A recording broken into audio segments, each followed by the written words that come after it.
Hello, folks, and welcome to the first Video Game Choo-Choo episode of the decade. It's 2020, and we are all here. We are ready to go. We are here to talk about video games once again. It's me, John, who's in charge of the show, and with me this week are a bunch of folks that are usually not on, but I guess to ring in the new year, we have Walker. Hello, haven't seen anyone since last year, ha ha ha. Oh. LV, you're here. I'm here. I haven't been on for a hot second. I'm back. Survived 2019. We all did, in a sense. And Rose, you're also here. Hi, I'm here. I'm glad that you made the joke, Walker, because I don't think anyone else was going to, or at least now that you've made it, no one else will. I'm very tired of getting emails joking about the Roaring 20s already. Yeah, I'm pretty tired of the hindsight is always 2020. I'm very excited. Well, no, I'm not. I'm very, I don't know what's the word. It's not a positive feeling. I'm feeling some sort of way about all these upcoming like parties and like big things. People are gonna totally miscategorize as a Gatsby party. That is not correct. Absolutely do not. Please do your research, people, and also please do not romanticize the Great Gatsby. Let us not do that. You are absolutely fine to romanticize the aesthetics of the Roaring Twenties. That is fine, but do not call them Gatsby parties, dear God.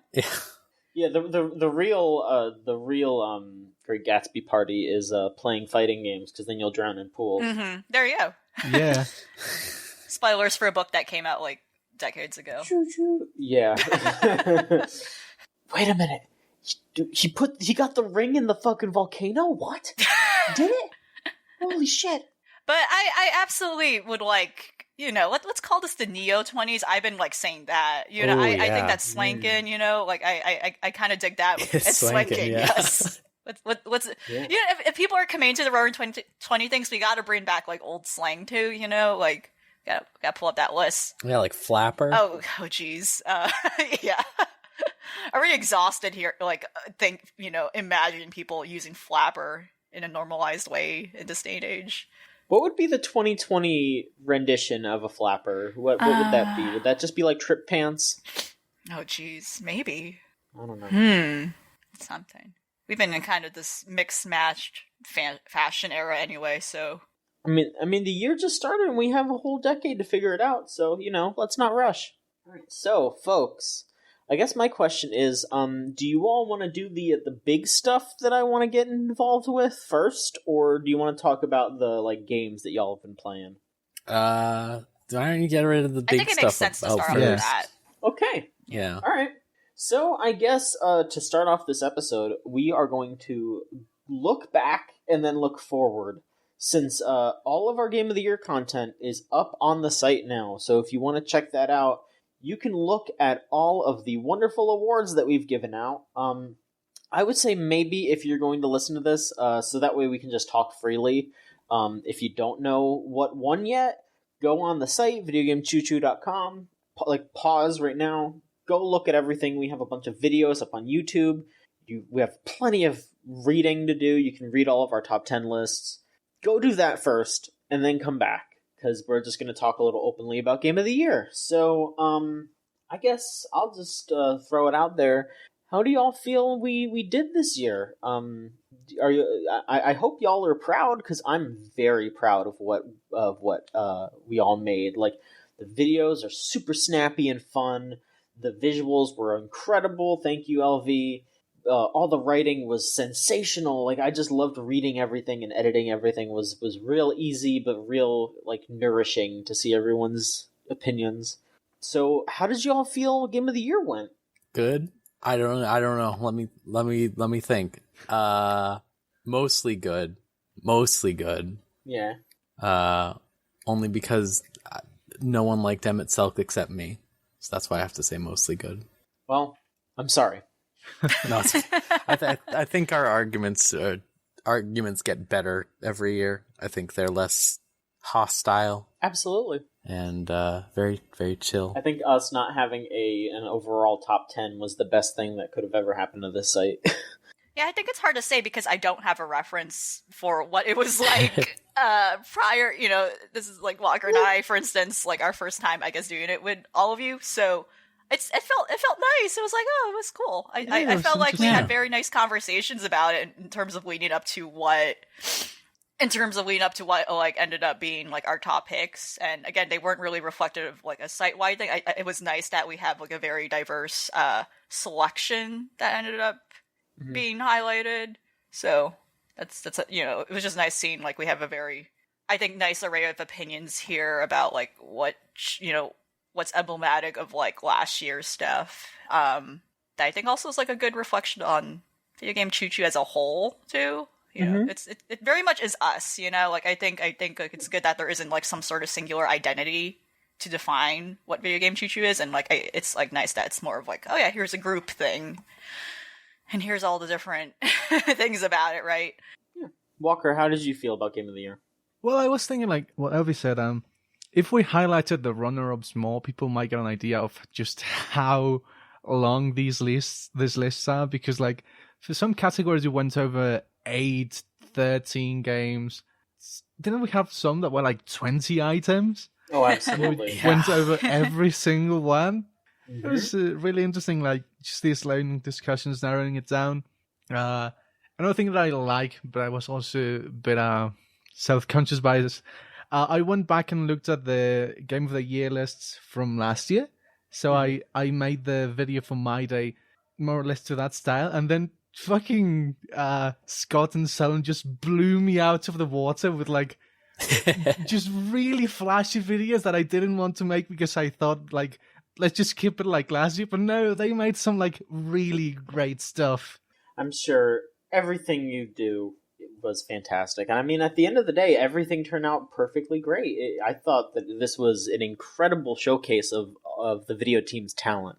So thank you very much for the hard work you put in.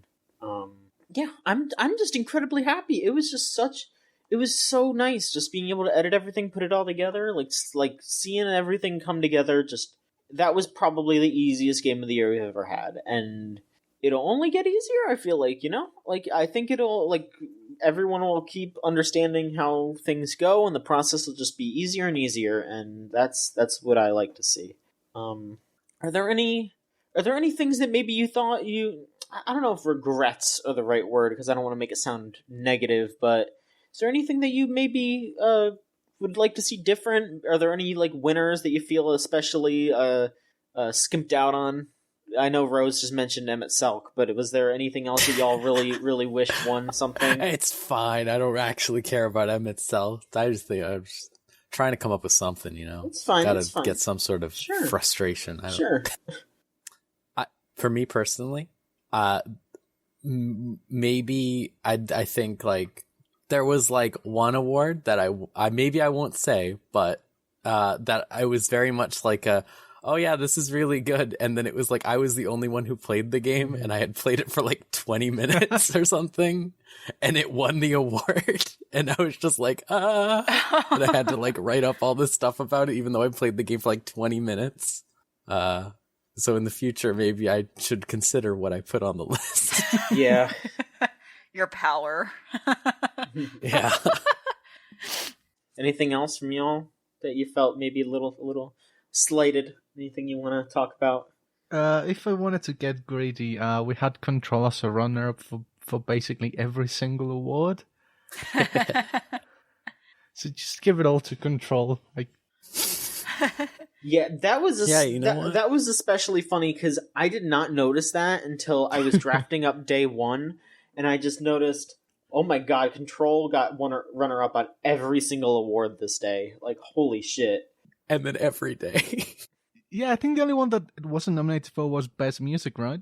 I don't think it was on Juicing, right? It wasn't on Juicing. I put it on Juicing. Oh, you did? Yeah, but they very quickly dismissed it. Well, I don't think it was a runner-up for Juicing. No. Yeah. Okay. It's still very funny. Elvie, is there anything that you wish won something? No, I mean, I'm pretty content with like everything in general. Like I think it's just again a more like a self regret thing where like, you know, it's just one of those things where you look back on it, it's like, oh wow, you know, I think I'm like the only one in our group that has not played Control, actually, like not actually sat down and played it. Like my knowledge of Control is like osmosis through all of you, or like my friends who play, or I only played a little. I've only played a little bit, like on a friend's game, etc. And like it was just nice that like this sort of conversation and like the conversations we've had to have because of this stuff really convinced me like I gotta play this stupid game, you know, like, and like it's one of those things where like when I first heard about like a game like this, it's like, oh, you know, again, like I made it clear too when I was talking about like Yuppie Psycho and how much I like that game. That game is on my personal list. Like I'm not a horror game person at all. Like my my admiration of like the horror genre is through osmosis of like other people's enjoyment of horror, and like I am very much like, you know, like I prefer watching other people, you know, play horror, or like, you know, I'm not very much about like horror movies. I need to see it with other people. Like I cannot watch this alone, or like I'm okay with horror literature. That's very different. Like it's very like the visceral effects of like what horror can do that I'm not into, even though like I appreciate the themes of it. Like I can read it in a comic, that's fine, stuff like that. But I cannot like do it in an experience that gets a little too immersive. And I thought Control was like outright a horror game, you know, that was just like the things I've heard about. But then more and more I was very much like, I was like, what is this game? And everyone's talking about it. Like I knew people who wrote it, you know, stuff like that. And like, oh, it's more artistic and more like beyond that. It seems like it's a number of things. And like I especially dig now that like this was such a again, it kind of could have been like, I did not know, like best surprise, like again, like that was that debate about like was this game a best surprise game? Because it did kind of just come out of the loop, and then like all of a sudden this game kind of just like spread about, like, you know, like by word of mouth in a way, because even people I didn't think would be into a game like this, like, you know, like myself, like played it and like just spoke really highly of it in an artistic way. So like, you know, I just did not know a lot about this game, and that's why I kind of just didn't. I made assumptions about this game that I did not know of. Like I was like, oh, it's this particular game, and now like I really should play this at some point. You know, it seems really fun. Yeah, I imagine hearing like it's an SCP game, for example, like, and stuff like that makes you go like, oh no. Well, okay, saying something is an SCP game is already like not even like, oh, this is a horror game. And like, no, there's like other things to worry about for an SCP game. Yeah. Which in my opinion, but yeah. But yeah, like it's this whole process made me like, you know, want to check out like what everyone else is like. What everyone else is vibing about, you know, it's like, that's a good thing. Like, it's nice that we have all this different stuff that also hopefully will convince other people, you know, reading and listening to our stuff that's, you know, to get curious and be like, oh, what is this, you know? For me personally, again, if I'm just being selfish, boy, do I wish my game of the year got at least a little bit of a nod. I love Touhou Luna Nights. I think that game, either Juicing or Music, that should have been a runner-up on one of those two. I feel like that game I was is backing incredible. You for Music. Yeah. Well, I think I pulled out the Smash argument again. Yeah. I mean, I guess I'm just weak to remixes because, you know, I have a very Smash... they're good. A very Smash Bros-centric head, as some of you may be aware, in that, you know, whenever I'm playing a new Nintendo game, I'm always sitting there like, oh, you know, I'd be good at Smash.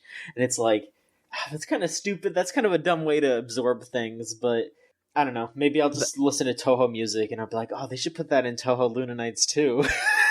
I don't know. No, they should put it in Smash. They should put it in Smash. You're right. This is why we had problems last year. I think that's the last vestige of any like animosity we had last year, was all of us having to like try to like keep John on a leash because Smash came out like 2 days before proceedings, and he was just like, it's every category, it's the best. And you know what, I was right. All right, so yeah, that's even best writing. Yeah, when fucking Galeem is there and then Darkon shows up and it's all like, and I was like, oh fuck. I'm like 90% sure you made an argument for best story for it to, like, whatever. I was like... I definitely didn't do that. I definitely argued... Okay. I remember I argued for best moment. It was best moment, because there's the part where you play as Master Hand, and that is the fucking tightest shit. You, like, oh my god. Like, finally them, like, actually letting you play as Master Hand. That was rad as hell. I don't care. I still think that should have been best moment. Because that was I was flipping out the entire time. Anyway, so I think it was a good idea to, like, put 2019 to bed. We talked about Game of the Year. Let's look into the future, though. So, I'm kind of cribbing off of what Giant Bomb did on their last episode of the year, because they did this. Oh, don't give that away. No one would have known otherwise. I was just listening, and I was like, we should do that too. We should do that too. We should talk about what we're looking forward to next year. So, we are going to do that right now. I'm going to just go over it's the Wikipedia list, so I am probably going to miss stuff because that list is not perfect. But I'm going to just go over this list of games, and I'm going to be you all can pull it up too. It's just the 2020 in video gaming list. And I'm just going to mention what looks interesting, and if I skip something that you want to talk about, feel free to chime in. But I'm just going to go ahead and go over everything, and let's talk about if we're interested in it. Okay. I'm going to be kind of picky and choosy for, Japanese releases, so if I skip a Japanese release, just bear with me. So there's 2 things missing on here, but I'll bring them up when they come up. Okay. So I guess the first major American release this year is Dragon Ball Z Kakarot. Hell yeah, that fishing game! I am so excited for that fishing game. No, it does actually seem like, I feel like we've seen a lot of this game so far, but I still have no idea what it's I'm gonna be honest, I have no idea what the fuck's happening, but it is a Dragon Ball game and I am hopping on that. But absolutely. Yeah, it just looks good. It looks good. That's all I'm going to say about it. It just looks good, but I have no idea what it is, to be honest. It looks like it could be good, but I'm just kind of worried about it. That game could be real janky. Right. It's always a hit or miss with Dragon Ball games, to be honest. Absolutely. I want it to be good really badly. I would just love a dumb, fun Dragon Ball game where you're just running around as Goku, fighting people. Right. And nice throwbacks to stuff from the original series. For once, let us at least linger on that and not make it just a weird passing reference. It's just I'm just one of those salty fans who keeps referencing the dynamic. Just the mood and vibe of the original series. We're okay, Toriyama, you can take a break.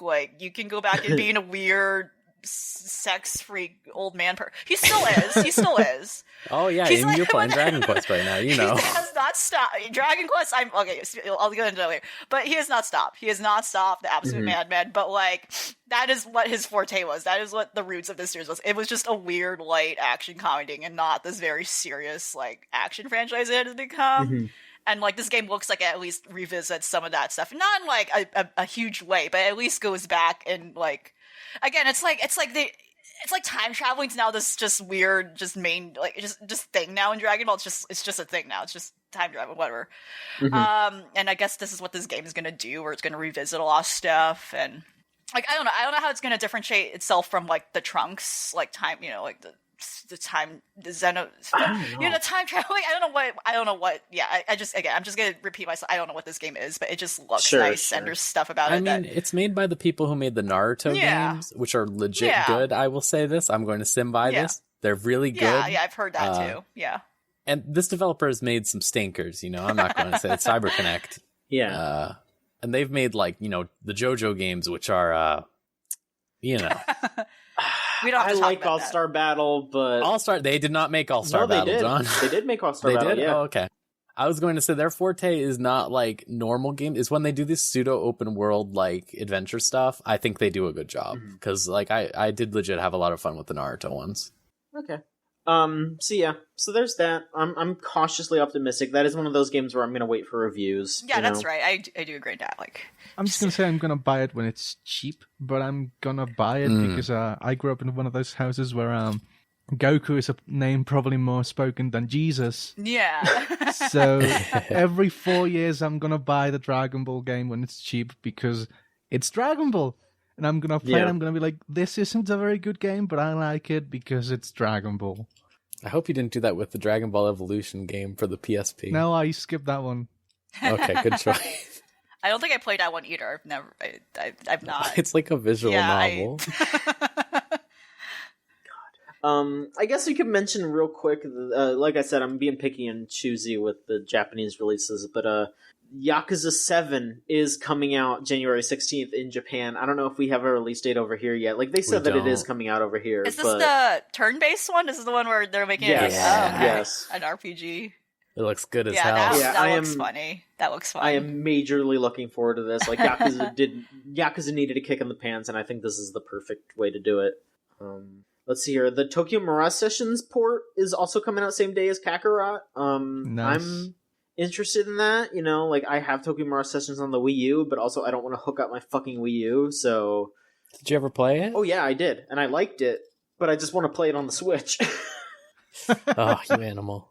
See, if they were smart, they would put, like, Edelgard in here, and then, like, everyone would buy it, but I doubt they did that. I know that they patched in, like, the fucking, like, school uniforms from Three Houses, but I think that's it. Like, I don't think they, like, added a new character that has, like, Edelgard as their persona or whatever. If they did that, they could have won. I think that they would have just, like, you want gangbuster sales. There you go. I mean, they should just make a sequel and have all the Three Houses characters in it. There you go. It's taking them long enough to make SMT 5. Yeah. I don't know. Yeah. Let's see here. Again, this is just on me. Does anyone care about the not World of Warcraft, the Warcraft 3 Reforged edition? Okay. Don't know what that is. That's what I'm asking. It's an RTS. You know the classic Warcraft? It's that one. Okay. No, Yeah. I don't. Even though I know what it is, no, this is not. Yeah, fair enough. Let's see here. Another Japanese release that I guess I will just mention here. Grand Blue Fantasy Versus, February 6th. Is that not when's the North American release? Because they've talked about that, right? I don't think there's a specific date yet. Okay. Yeah, but I am very excited for that game. I played it at CEO, Otaku, excuse me, and I loved what I played. That game feels incredible. I am very excited for Grand Blue Fantasy Versus. I could see myself getting really into that game. It's Arc Systems. Yeah. My only complaint with that game is that, like, they have, like, I mean, it's fine for the amount of characters they have or whatever. They have, like, 12 characters or something. My complaint is that they've already talked about, like, wave 2 of their DLC, like their second season pass. And that's like, ugh. Because it's going to be a $60 game, you know? Yeah, like, I mean, I feel like they might have just done that because they were like, all right, everybody, we're putting Jita in this game. Y'all can chill a little bit. But well, like the wave, that's like the first wave, but that would be fine. But like the second wave, they're like putting that horny man that everyone loves in. I thought she was in wave 2. She's in the first one. She's the last one for the first one. But then like the second one, they were like, oh, the horny man everyone loves, who is in the base game apparently. Oh yeah, that like I think it's Belial or whatever. Oh yeah, Belial. I think he's like the. I don't know if he's the main villain because I think Beelzebub is the like final boss. But yeah, it's just like, oh come on. Chill. Yeah. Chill out. It's a bit much. But I think you get him for free or something. I think if you like download him beforehand or something, I think you get him for free. I think that might be why they mention him. I don't know. Whatever. I mean, you're right though. That is a bit much, but yeah. I'm very excited for that game though. 100%. Yeah, I like it when I can play the real game version of gacha games. Yeah. Well, like the even realer one will be out later in the year, I think. Which one? Oh, Grand Blue. What is that? It's like something. Relink. Relink, yeah. Yeah. It's like just literally Grand Blue, but like full 3D. Yeah, basically. It was done by Platinum mostly. Oh. That was the one where they like kicked Platinum off when it was done, when it was like 8/9 done or whatever. Yeah, because, I get bombarded with these pictures on Twitter every day. And I'm like, I want to know what that's about. Listen, as someone who did all the, like, New Year's polls and shit, I don't know what the fuck it's about. Don't worry. I just sit there and I get all the polls and I'm like, oh, she's hot. Oh, she's cute. That guy's cool looking. All right, that's the gacha experience, really. Yeah, it is. Before we move on, Walker, you said that there were a couple of things that were missing that you wanted to talk about. What were they? Very important. The most important games of the year are the Neptunia games that were announced last year. Yeah. My man. All right, so we're moving on to the next. No, I'm just go ahead. No, it's actually kind of weird because like there's been like an activity since December 2018, which is when Neptunia RPG came out in Japan. They didn't do anything in 2019. They just put out the English version of that, and then they announced 2 games, but they didn't. Oh, well, I can tell you why. What's up? They launched a gacha game. Oh, no, but they already had a gacha game, though.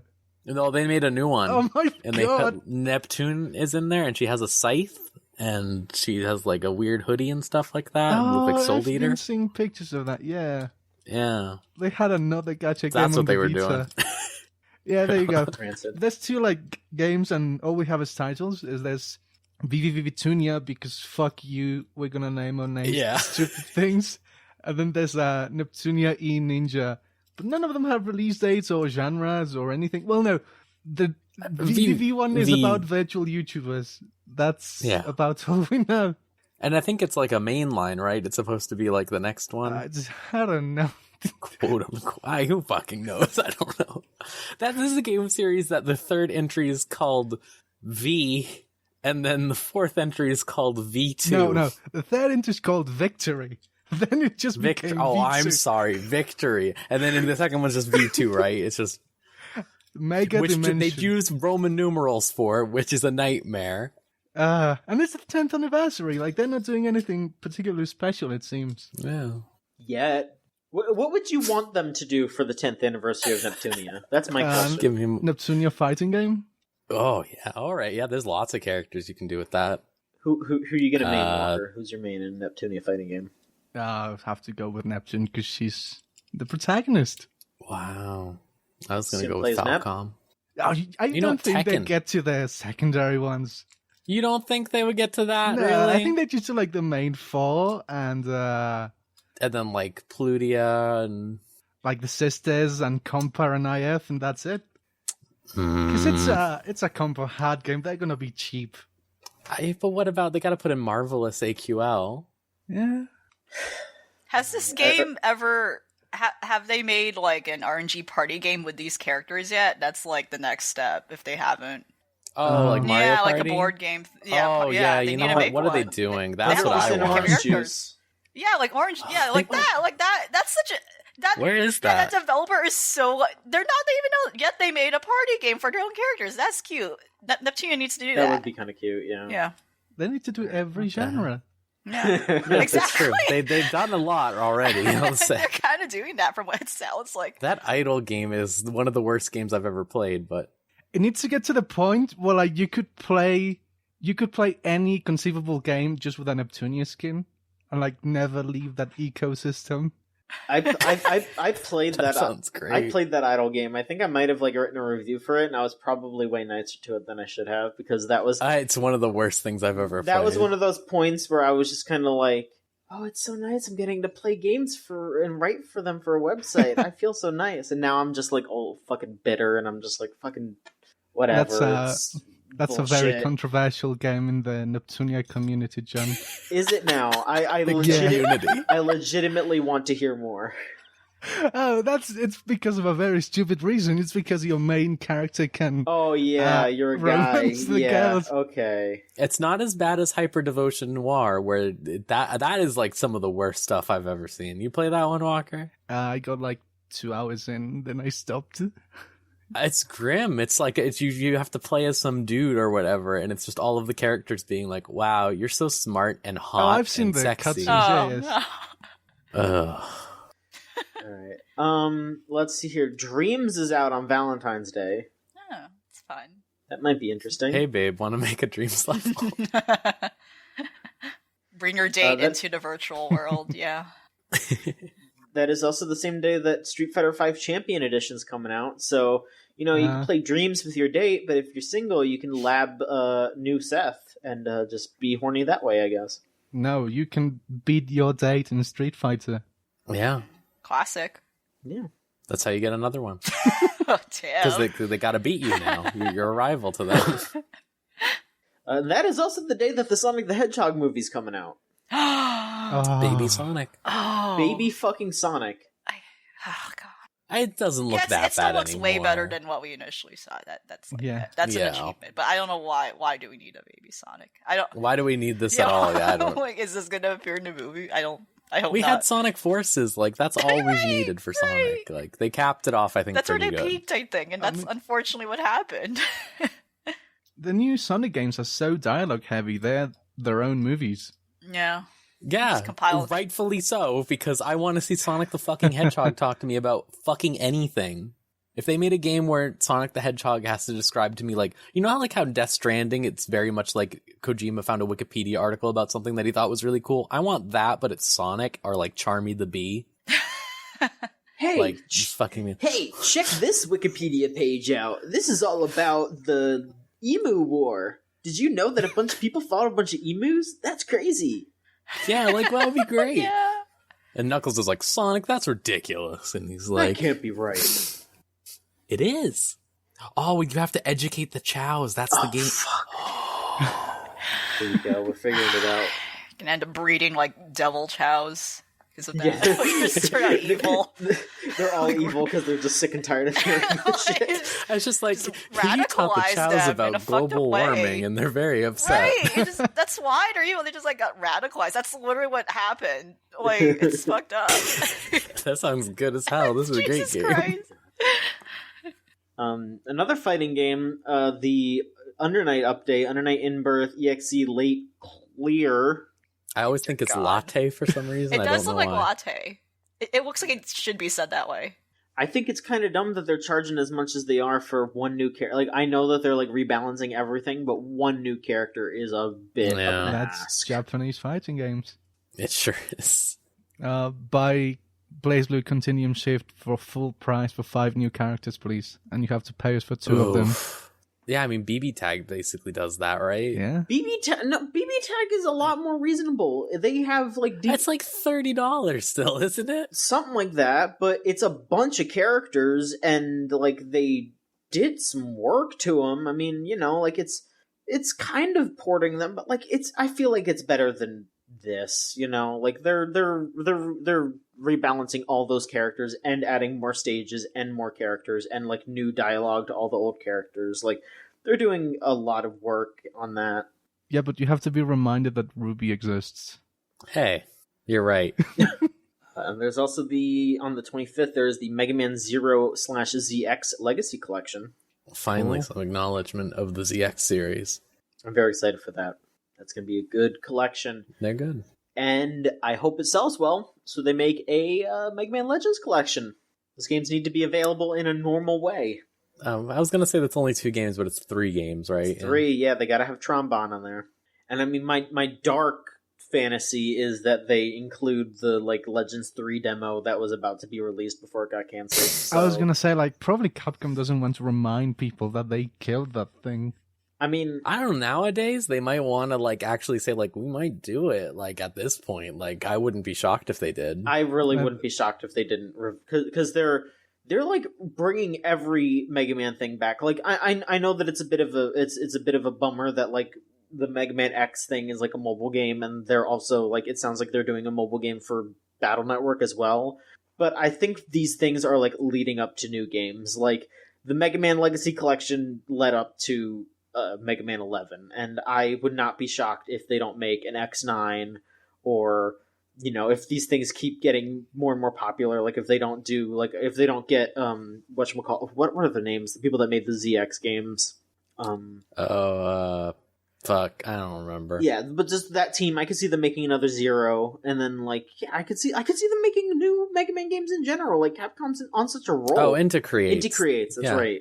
Yeah. I can see them making all these games. So yeah, like, honestly, I think that if they wanted to really do good by people, and they really wanted to be like, hey, we are going to bring Legends back, then yeah, if they did a Legends collection, I think that they should have that. They should have that in there, like, especially if they're gonna have, like, Digital Eclipse make it. Like, if they just unlock the doors and let Frank Cifaldi in, and they just say, just go ham, that game's gonna be incredible. Like, just let Frank Cifaldi do his thing.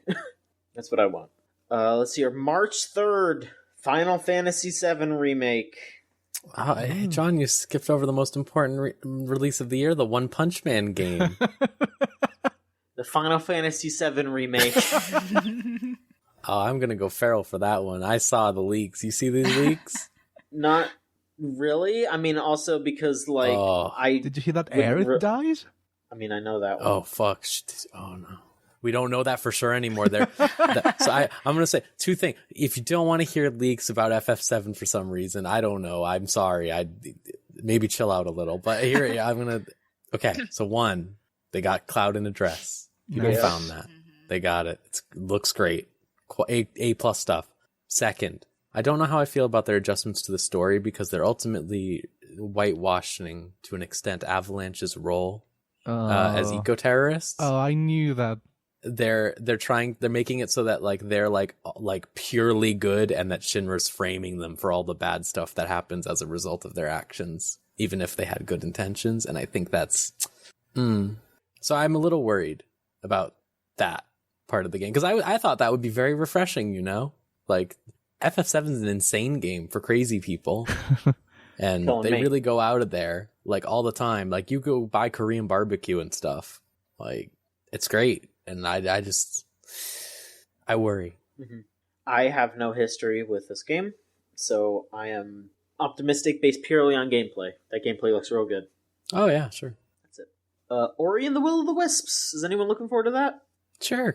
Yeah. I need to finish the first one. I've only played like a hot second of that one, but it was pretty okay. It's cute. Yeah. Neo 2. How about that? Yeah. It's good. Looks good. Yeah, that's. I couldn't finish the first one, but I'm gonna give this one a try as well. Well, yeah. I hope you like this one more. I mean, it's still very much Neo, but I mean, like all those devil triggers and stuff. I mean, I liked it, but the ice lady just kicked my ass. That happens to a lot of people. Yeah. There's a fight later in that game that's optional post game where you have to fight the ice lady and Nobunaga. Oh, fuck that. At the same time, and it's a real nightmare. Is Nobunaga all stinky looking like in the arcade game? Oh, it's a man. He looks very refined and normal. Because it's Neo's made by the fucking, I know, Dynasty Warriors stuff. I'm being a bastard about Nobunaga in the Fate Go arcade game where she looks like... How can you... She looks like she rolled around in the mud. She does. She always looks like that all the time. She's going through it. She is. Let's see here. There's March 20th, which is like the day of reckoning, because that is the day that Animal Crossing and Doom Eternal come out. Like you see the productivity graphs, and they just go straight down. Yeah. No one goes to work that day. Which one are you getting? No, really. Which one are you getting? That was genuine. That was a genuine question. I'm getting Doom. Animal Crossing. I'm getting the Animal Crossing camp. Yeah. All right, then I'm getting Doom. Yeah, we got a split 50-50. Equals out. Yeah. All right. Yeah. I realized recently, after I played New Leaf, I realized that I just don't really like Animal Crossing. So it's gonna be kind of refreshing. Like, not. I know this sounds kind of fucked up, but like it's kind of refreshing. Not like basically deciding that I'm not gonna buy it. No, I get That's it. fair. You can escape the FOMO. Mm-hmm. Exactly. I mean, I'm probably going to get some FOMO, though, because everyone's going to be posting all the shit that they're doing. I mean, there'll be people posting about Doom, too, and you'll be playing Doom. I'm just going to post about Doom, and I'm going to be like, oh my god, I fucking ripped an angel's head off and shit down their neck, or whatever, I'm just going to do that. Disrupt the peaceful, cute animals just fishing. I don't know. I think Animal Crossing is a little more twisted than Doom. Animal Crossing is twisted in its own way. There's a lot of things probably more twisted about Animal Crossing than Doom, to be honest. Yeah, it's like psychological horror versus physical horror. If you think about it, like too long, like just it's not good for you. Actually, Animal Crossing can be more stressful than what you think it would be. It's like, oh, we got Persona 5 Royal. I was thinking I was gonna be like, oh, should I ask John to get a code for that? And I was like, never mind. No.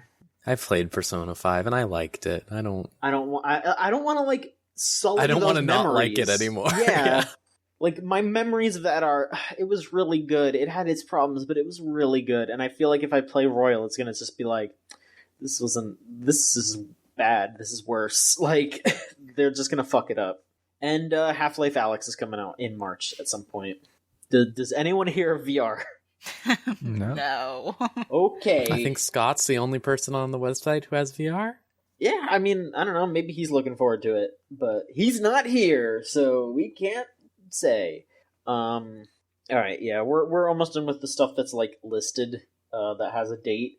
So let's just see here. We got April 3rd is the Resident Evil 3 remake. I am so psyched for that. Is anyone else psyched for the Resident Evil 3 remake? It looks good. That's yeah, it looks good. It just looks good. Yeah, that's all I can say about it. I played Resident Evil 2 last year though, so I don't think I need to go crazy for this one right away. It's like, yeah, I feel you. Like, it's nice they're doing this. It's just like, oh, that's cool. Yeah, it's like this sure. is like a especially 3. Yeah, this is like this is actually a necessary thing. Like some things need to be remade like this. Yeah. The game that I am most scared for in 2020, Cyberpunk 2077. I think we're all scared for this, and for all different reasons beyond the game itself. No, for me, it's the game itself. Like, legitimately, I would think it's the energy that will come out of this game, and which already has happened. We have already seen what this game has done to people, and it has not even come out. Remember that twisted person on it was a Reddit thread, and they made this hyper realistic. Oh no, the bedroom thing. Okay, just to reelaborate some Reddit thread. I don't know if it's the Cyberpunk Reddit or what, but I know somewhere on Reddit. It's always Reddit. But it's always Reddit where you can always they made all this rhetorical photo realistic, it's the lighting was realistic to match the room and stuff. That takes work. I'm gonna say I know a lot of 3D artists, that takes work. That takes time. No. And they did it. It's on their bed. They were here's the rhetorical, and they even made merch that doesn't exist yet, maybe. Yeah, it's just baffling. Here's my launch day haul, everyone. Oh my god. All the obnoxious highlighter yellow. It's why? That's evil energy. It's so evil. Yes, chaotic evil. That is chaotic evil. That is on the chaotic alignment. Yeah, I can't imagine being a fucking capitalist in any sense of the word, because I feel if I saw somebody doing something like that for something that I made, I would post directly on there saying, "Please go stop. Go get therapy." I'm glad that you're excited for my game. Yeah. I'm glad you're excited for my game, but go talk to somebody about this. It's the same energy of if someone made pornography or fetishized something that you made, it's I don't know how to, it's just one of those conflicting. I'd say this is worse. It is worse. This is though, worse. Yeah. It's you understand the purpose, right? Yeah. You understand the purpose of that sort of thing, but this is whoa, why did you spend so much time doing this? Are you okay? That is true. No, they're not. True. Oh, no, that raises a lot of other questions. No. Wait, I need to say about this game. The actual game, not the Reddit thread. That I really don't have any sort of worries about the writing of that game necessarily. I think a lot of people might have. I am definitely worried about it. I'm slightly worried, but not to the degree I'm worried about that gameplay, because the gameplay they have shown looks atrocious. Ever since they revealed that it was first person, and watching the demos and stuff, it looks really not good. Yeah, I agree on that. I'm on that, in terms of an actual position, I think I agree with you, Rose, about I feel if there's gonna be anything bad about it, I feel it's not gonna be as bad. I think as we're all holding our seatbelts in about I feel if there's gonna be anything awful, it might be something that again, this is such a bad way of approaching it. It might be nothing as bad or offensive as anything we've seen this past year, in 2019, right? To be honest, and that's a bad way of saying it, but I feel it's not gonna be any worse than I think the worst we've seen past year, and that's kind of both hopeful but also still bad, right? But I agree, from what we've seen so far in terms of the actual gameplay, it does not look impressive in terms of why should I be excited about this, right? I don't know what about this seems. It doesn't look good. It looks like Deus Ex Human Revolution, but trying to be faster. Yeah. Which, yeah, I don't know. That's not exactly what I think of. It doesn't look like it feels good. Yeah, it looks. I don't know. Again, I don't know if it's unfinishedness or is it just it's not clear yet. It makes sense that they would have issues translating to this, because they've been making third person weighty sword fighting games for the last 10 years. Yeah. But I don't know. I don't know. I want to say it's good because I've been playing The Witcher 3 recently and it's fucking great still. Mm-hmm. But I worry since they don't have a real source material. They have a source material, quote unquote, but it's a tabletop setting, not, you know, which books. is so different from like yeah what they're translating it into. A totally different mechanic and totally different system. Well, we'll see. I'm trying to think if I should bring up some of these games, because like I don't know if any of us care about like Predator Hunting Grounds or Gears Tactics. Is that the Funko one? No, it's not.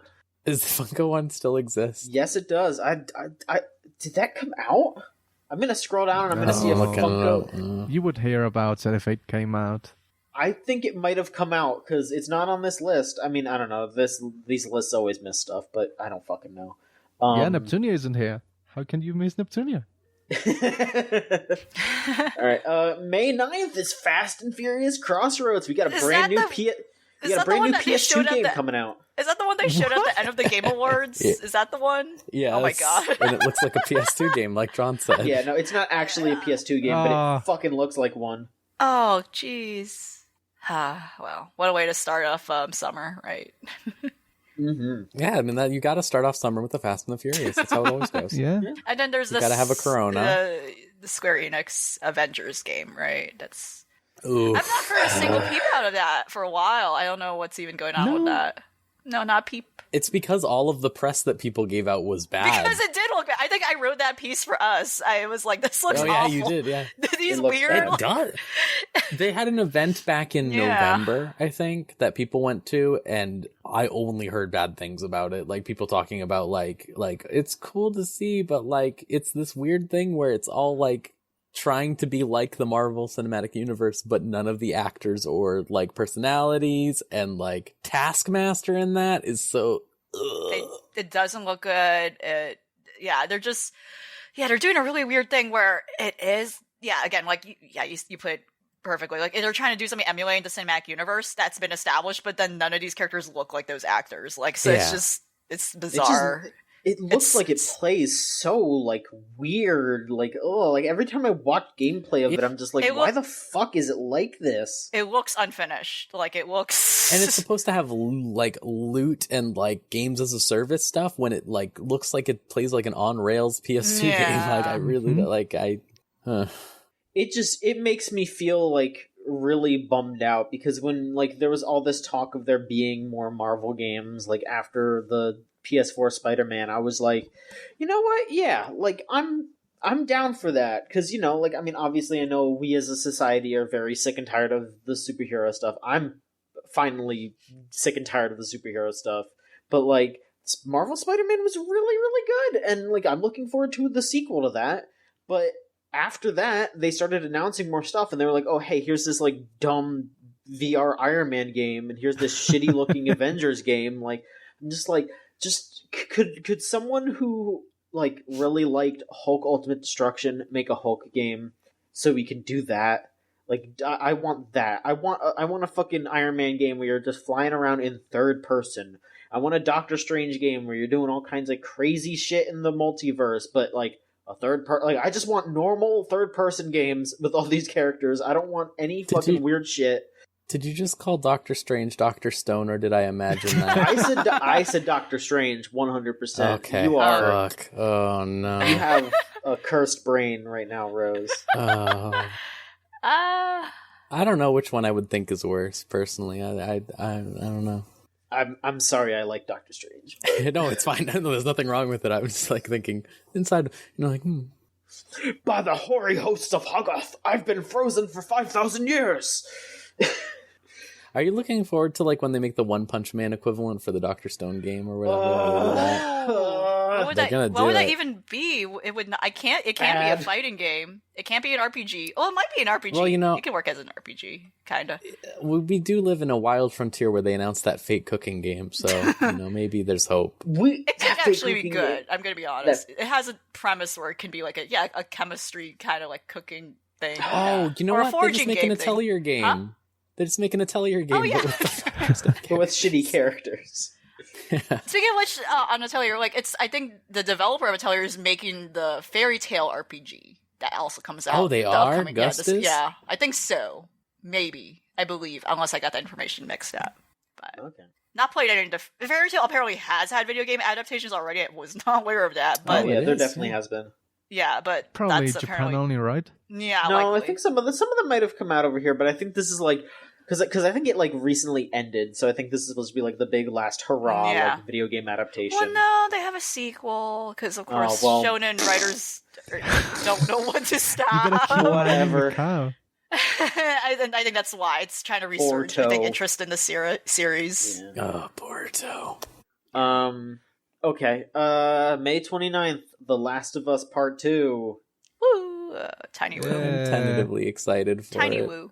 So yeah, it's okay. I really liked Last of Us 1. Yeah. But I really didn't like Last of Us 1, but I'm happy for everyone interested in it. I feel like I am gonna hate Twitter when that game comes out, but I hope people enjoy it. If they have a scene where you pet giraffes again, I'll give it Game of the Year. Okay. All right. Now no one else is doing that stuff. Yeah. All right. Now we're on the unscheduled releases. I'm gonna try to make this quick because we've been doing this for a bit. Let's see here. We got Axiom Verge DOS. I'm a little interested in that. I liked what I played of Axiom Verge 1. I'm interested in more of that. Anyone care about that? If they remove the weird, like, discomfort around, like, it feels like the creator was embarrassed by women existing, that would be nice. Sure. Yeah. I definitely picked up on that, The gameplay's great. Yeah. Very, very novel stuff for a Metroidvania. Just Boyfriend Dungeon. Yes, Finally. I am very excited for this. Finally. I played a little bit of it at a game show, and that's been so long. Yeah, it feels like this should have came out 2 years ago. But I'm good. I think it's good they're taking their time with this, because I think they're also taking into consideration a lot of things in regards to the flexibility of what the sort of characters you get to romance and stuff, and ensuring the writing too is also sensible and sensitive to a lot of people, and actually not actually rounded, and not not accidentally boxing in certain situations in ways that are would be offensive or just dismissive of groups of people, and I think that's good that they're taking their time with it, for instance, I forgot the name of the game, but it's the same artist who did Dream Daddy, but they are involved also. Their art is going to be used in I don't know when that game's coming out. That might be also taking its time. I think it's a game where office supplies are anthropomorphized. It's Dane Sim. I forgot the name of it. I think I did back it, but I forgot the name of it. Wow, that's great of me. But I think they're also there's so many. Yeah, there's so many, which is cool. We're in this, I guess, dating sim zeitgeist, cool. But it seems like they're also taking time with it, because I think they also do have, a non-binary options, and that's cool. That's cool that's actually an acknowledged thing now, in their game in regards to wooing people who are office supplies. But yeah, looking forward to this game. And other people have said good things about Boyfriend Dungeon so far, so waiting for its official release. Bravely Default 2, the third Bravely Default game. I'm excited for that. Technically the fourth Bravely Default game. So explain to me why is this number order fucked up too? Why are games doing this? So Bravely Second is a sequel to Bravely Default. Okay. Same world, same characters. Right. This is completely different world, completely different characters, potentially completely different mechanics. Okay. So this is the third game, really? No, it's technically the fourth game. Okay. Which one is the third one? The third one is Bravely Second. Wait, what the fuck? What's the second? Yeah. Bravely Default. Oh, okay. First one is 4 Heroes of Light. Oh. All right. And then if you want to include the multiple versions, Bravely... Square Enix, Mm-hmm. Yeah. Hey, you know what? I really I know we talk shit on Kingdom Hearts a little when we were doing our most disappointing award, but I want to say real quick, missed opportunity. We should have put the moment of Kingdom Hearts 3 for best moment when you start up the game and there's a cutscene, and then the cutscene ends by saying Kingdom Hearts 2.9. Yeah, that was pretty good. It was really good. All right. Cook Serve Delicious 3 is coming out this year. It's a fun game. Yeah, it's a cute game. It's a good game. This is another game where I'm pretty sure I thought this came out already. It's just what? Well, 2 came out 2 years ago or something like that? Yeah, I've seen so much of the 3 footage, I thought it already came out. It's just one of those things. It's been so publicized. Boyfriend Dungeon, they've been so publicized, around. I thought it just came out already, and I just missed it. But I guess not. Deadly Premonition 2. Ooh, yeah. Switch exclusive. It's the most insane thing to ever happen in the world, probably. very excited for that. Yeah, I'm very ready for this. I'm ready for new and improved woke sweary to make a Deadly Premonition 2. Again, tell me if I'm skipping anything. Oh yeah, so Walker, I know that you are going to want to talk about Danganronpa later, but I'll just mention that fucking 2Q Games, the people that the studio that Kodaka from Danganronpa started off, is supposed to be putting out 2 more Death Game games this year: Death Come True and Death March Club. So okay, that's why the same premise. Because Kodaka likes money. And we talked before we did this, Walker, I know you haven't played V3 yet, and I know you're going to, so I'm not going to spoil anything, but I will just say that the existence of both of these games makes any kind of statement that V3 was trying to make completely null and void, in my opinion. I think I think even if you think that V3 was saying something smart, I think that these games happening makes it completely fucking toothless. That's valid. You'll see when you play it. Let's see here. We got that Dungeons and Dragons Dark Alliance game. Oh my god, that's the one with the I just remembered the elf running in my head. It's jeez. Come on, what there. A fucking trailer. Yeah.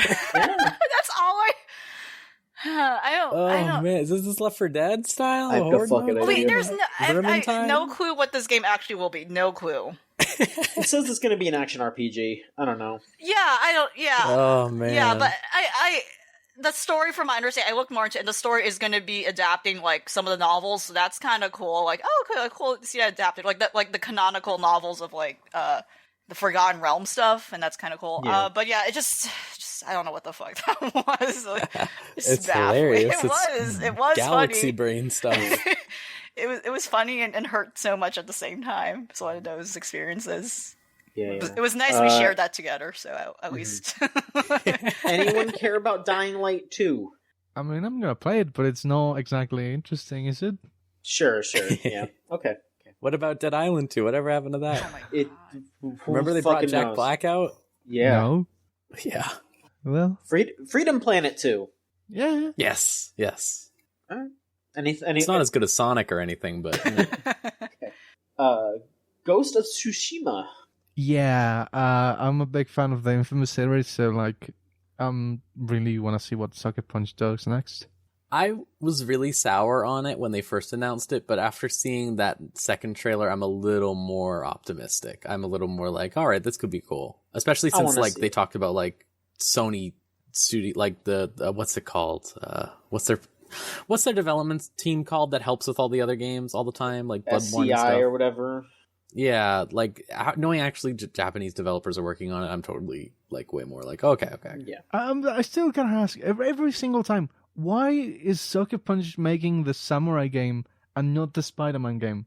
I know, it's really wild how that happened. I remember when like stuff started leaking for that game, like everyone I think just like immediately was like, "Oh, this is Sucker Punch," and then it wasn't. It was like, okay. I mean, it turned out well. Like Insomniac did a good game, but it was still just like everyone was just like, "Oh, Sucker Punch is making this," and then it wasn't. It was like, okay. We got that first PS5 game that who gives a shit. Guilty Gear Strive. Strafova. Yes, Strafova.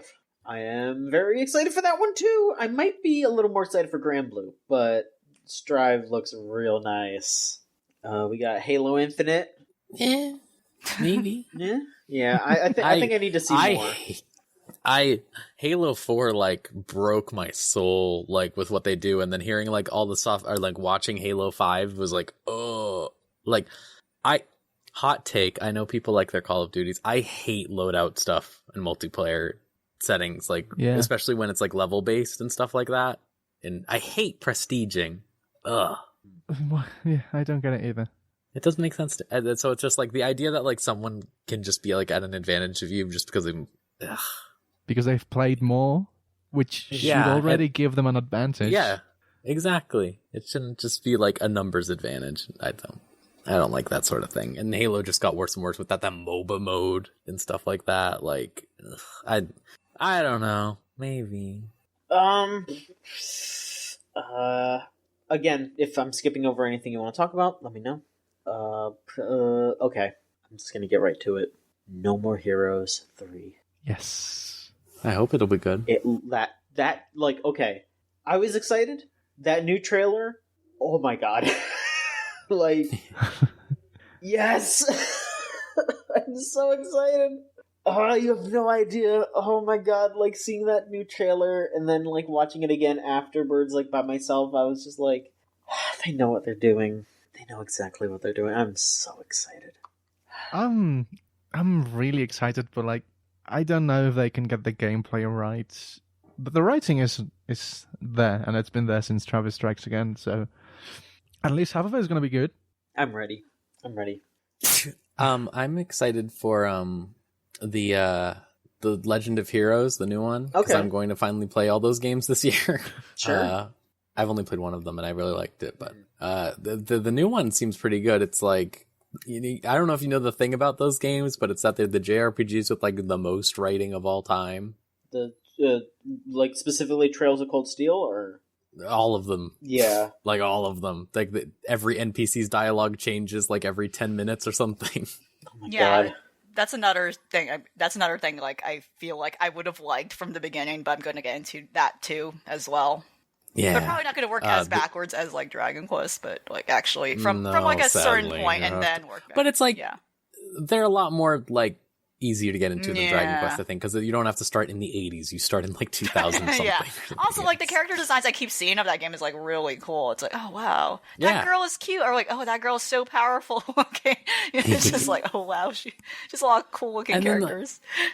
The new game, they were saying oh yeah, so this is going to be the start of the ending of the series or whatever, so we can stop making these games. And they were so we're going to do 3 protagonists, and each protagonist's path will be an entire JRPG on its own or something like that. And they were but they're all in one game, so it's a 160-hour game. I was oh no. And you said it was the beginning of the end, not the actual end. The beginning of the end, yes. They said it will probably be a trilogy. That's like when fucking Elton John was retiring, he announced 5 years of tours beforehand. Yeah. God, I forgot he did that. Oh, man. Pokemon Sleep. You know what I say to Dear that? God. Game in your sleep. More gaming. So one of my resolutions is to sleep better. I think I will have to try this, unfortunately. I already use a sleeping app anyway. I use a sleep tracking app, so I think this is going to be up my alley. I don't know. I'm curious as to what they are going to do in terms. So I do actually have I guess references to compare exactly if this is something conducive at all. But it's just baffling that Pokemon. What else can we do with Pokemon? A sleeping tracking. I mean, of anything else, they could have. They could have done things like a cute cooking game. They could have anything could be a cooking game. Now that it's not on this list, but I am legitimately stoked for the Fate cooking game. They were no, we're gonna do. People are not sleeping. We're gonna do sleep. I don't know. It's just bad. They're gonna do some weird. Oh my god! If they haven't, they're gonna do some weird heart tracking app. They're gonna do an EKG watch. And Pikachu wants to know how your heart's doing. Do you need Pikachu's defibrillation? They're gonna do all this crazy shit that's gonna connect back to Pokemon Go in some way. It is reckless. It is reckless and horrible. It is reckless. That is the word I would use. Yeah. Yeah. But yeah, I think it's I don't know. I feel like it's gonna come out pretty soon too. It's interesting. It's in this not sure yet list. It's interesting that I feel like it's coming out soon. It's gonna be dropping any minute now. I feel I don't know. I have this feeling. But I think, we'll see. Yeah, there's going to be a direct soon, and I think they have to do sleep, and they have to be done. They have to put out Pokemon Home already. They have to. That's coming out next month, isn't it? There's no date for it yet. No. Oh. Psychonauts 2 is happening this year. Oh, okay. Yeah. Things I don't think will hold up, in my opinion, based on Double Fine's recent writing. Oh yeah, unfortunately. I think. That's just my concern. Because I think Psychonauts holds up pretty good, right? I think that overall, there's a couple moments where it's but overall, I think it does a pretty good job of holding up. But recent Double Fine stuff, Costume Quest is probably the closest you get to Fine, and even then, it's very Yeah, the first one is really good, and I stand by that. Yeah. But 2 was like, I'm not sure if this was necessary, you know? Yeah. And again, it's not bad, but it's just like, it kind of has that sense of humor and vibe that is very dated, and not in an awful way, but just in a way that's like, this is like a little corny, or like, I'm not excited about corny is the exact word. Corny. And that's what I would use. Where it's like, corny can be good, but corny can also just be like, yeah. You know, hit or miss. And also with how long it's been taking, and Microsoft owns them now, it's like, yeah. Let's see here. Hellblade 2. You wanna take a rant? Nope. Baffling. Let's see here. Skatebird. I'm very excited for Skatebird. I highly recommend to check out Skatebird. It's literally just a cute little stupid game about a bird who skates. That's it. That's all I can say. It's in the title. I don't need. Sounds it's a very good. cute indie game. I'm very excited. The people so far. How about Rune Factory 5? Oh yes, also that.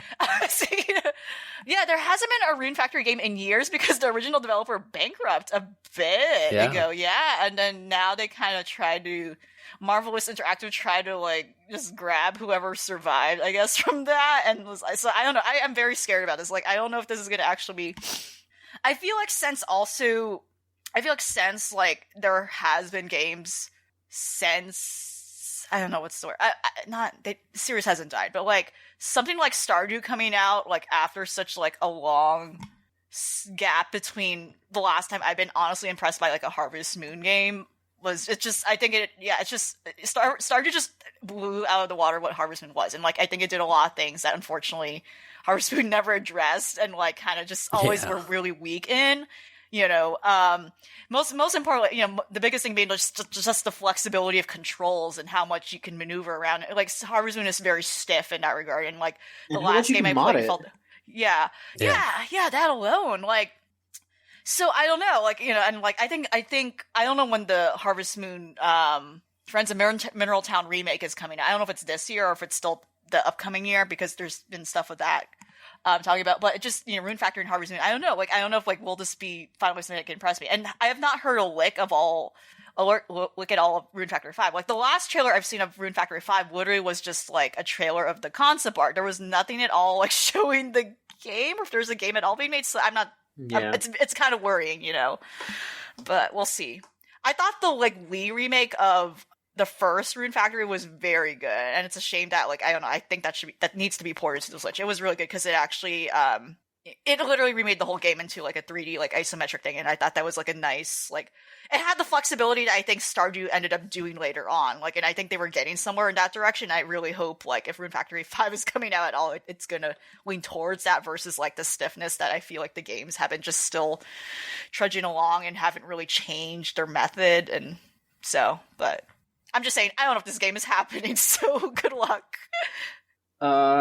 Streets of Rage 4. That might be I'm gonna get the soundtrack.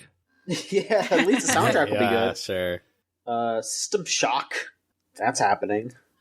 People have said nice things about it, I think. Generally. I think there was a Kickstarter beta, right? Or something? Yeah, something like that. Recently. And I think people are like, it seems pretty good. Okay. There's that Rainbow Six Quarantine game coming out. I don't know if anyone cares about that. Is that like Siege at all? Or I think it's going to be kind of like Siege, but it's going to be more like a 4v Horde kind of thing, I think. It's like a zombie game, I think. There's that Tales of Arise. How are you feeling about that, Rose? Very excited for that. You pull a sword out of a girl, so that probably makes it good. All right. But, I mean, mainly, listen, it's the first time that they've done this where it's something like that, but then the girl also has like a sniper rifle that she uses after you do that, and she's still fighting, so it's like, hey. Mm-hmm. Of course. Progressive. It's progressive. Yeah. Women have a life after you pull swords out of them. Yeah. Vampire the Masquerade Bloodlines Dos. Oh my god, this game has been just constantly delayed for God knows who many. Yeah. God, the history of this game's production is just wild. It's just, oh my god. You want it to be delayed rather than what happened with the original, that is true, though. That is true. I'm optimistic about this one just because of like how they like came out with a stance of like, here's like everything we want to do better from the original game, and also here's everything we're sorry we did really bad in the original game, like mental illness, betrayal, and stuff like that. Like it was really like cool. Oh god, yeah. And yeah, I forgot about the other one too, which is it might I don't know what's connection with this Bloodlines 2, but it's the visual novel. It's literally just a visual novel, and I forgot it came out like December, and like no one talked about it. Oh yeah, such a year. But I guess this is the different ports. It's the part versions it's gonna get this year, but I probably should check that out.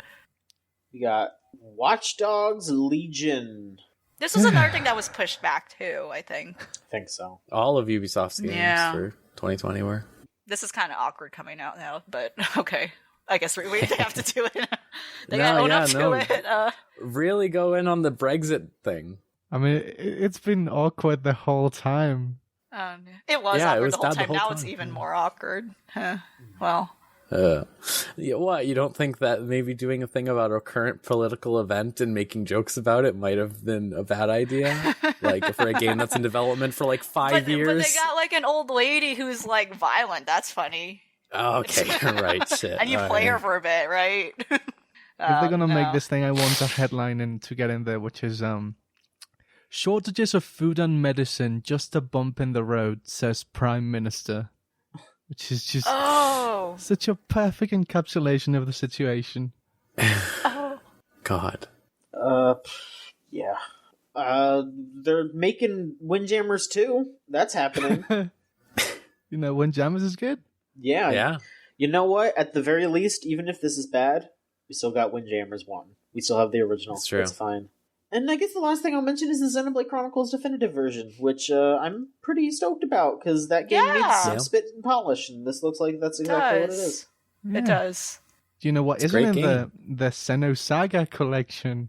Oh, that's devastating. That's exactly the news story I was looking at before we did the podcast that I was going to talk. That sucks. Yeah, like someone asked Harada on Twitter, and he said, like, yeah, we like tried to internally pitch it, and it got shot down by like the marketing team. So it's like, what are they doing? This is like the time to make it. Like, did they forget that Cosmos was in fucking Xenoblade 2, which sold a lot? Yeah, and people like her. They're like, oh shit, this lady's cool. We'll see. But yeah, there you go. I guess that's the look forward to next year. Oh, I mean, you know, there's new consoles, but what do we know about the new consoles? What can we talk about the new consoles? The Stadia? Stadia's gonna keep sucking ass. That's what Stadia's gonna keep doing in 2020. It's gonna drag itself to 2021, in my opinion. It's just gonna be one of those things. Like dragging, like literally dragging. Body parts on the floor, etc.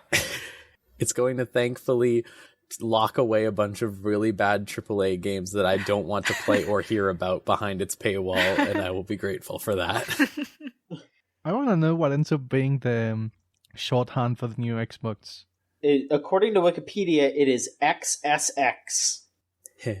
not SSX. XSX. That's even worse. I mean, I've already seen people calling it Xbox Sex. Like, that's already a thing. They gotta reap what they sow, you know. That's they made this bed. They could have been normal and used a number, and they didn't. So why did they do that? Like, they wanted the previous console to be the one. That's what they wanted. And nobody did that. The X-Bone. They shouldn't. Yeah, X-Bone. They should have called this one the Xbox 720. They really should have. They should have in the time. God. And they would say, we did a circle, and we did another circle, back around to the Xbox One with our last console. So we're doing another circle right back. Yeah, I don't know. I don't think I can talk about the new consoles yet. I have like no. I don't want to. Yeah, I don't want to think about it. All right. Let's go through stuff that we want to touch on real quick, because I don't want this to be too long. Walker, you wanted to talk about Danganronpa Ultra Despair Girls. Go ahead and talk about that for a hot minute. Yeah, that game fucking sucks. Like, in every single respect. Well, no, the music is good. Yeah, like, I played 2 and I really liked it, and then I took a break to play stuff for the end of the year. And I was out of my house basically the first half of the week. So I played 4 hours of it on Vita. And it's kind of like one of the worst things I've played. Wow. Yeah. Like, I find it so hard to derive joy from it in any way. Like, you've told me it gets really bad later on. Yeah, there's like an entire chapter that is like irredeemably gross. Yeah. I haven't gotten there yet, but I'm halfway through chapter 2, I believe, and it's already pretty gross. Like, it's just like relentlessly sexist all the time in those ways that like Japanese games sometimes are, but this is just constantly those kinds of remarks. It just makes me uncomfortable. Mm-hmm. And then it just plays like really poorly, and like action games on the Vita are never too good, and there's like very few enemies on the screen at any time, and has awful pacing because you kill like 4 enemies and then you immediately get a cutscene with like 4 lines of dialogue, so you can never really get in a mood for story or a mood for gameplay. It's like this awful mishmash of foods. Mm-hmm. And I'm gonna finish it because I hate myself. Yeah. So you're gonna do something nice for yourself after this, or are you going to immediately go to the worst possible thing that you were discussing, the anime? Yeah, I'm gonna immediately jump into the anime. Oh, can't you do like some self-care in between? Play a Neptunia game? Those fantastic paragons of quality. Yeah. Let me just go off topic for a second. There's this band called Venom, who have never made a single album that I like, ever. And I listened to 11 albums by them, just hoping that they might get good someday.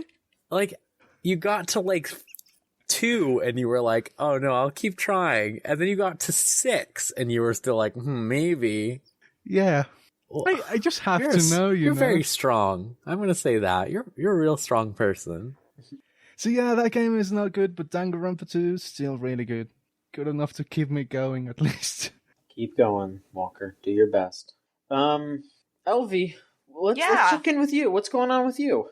Well, exciting news. I finally got a Switch, so I'm not behind on the times. So I'm doing that right before the potential console. No, I think the Switch is going to stay for a hot second. I don't think it's going to. So good, because it's a good console from my experience so far. I'm just going to speak on it generally, like, oh yeah, this is fun, this is great, and I'm glad like the Nintendo eShop is very much on the cusp of like.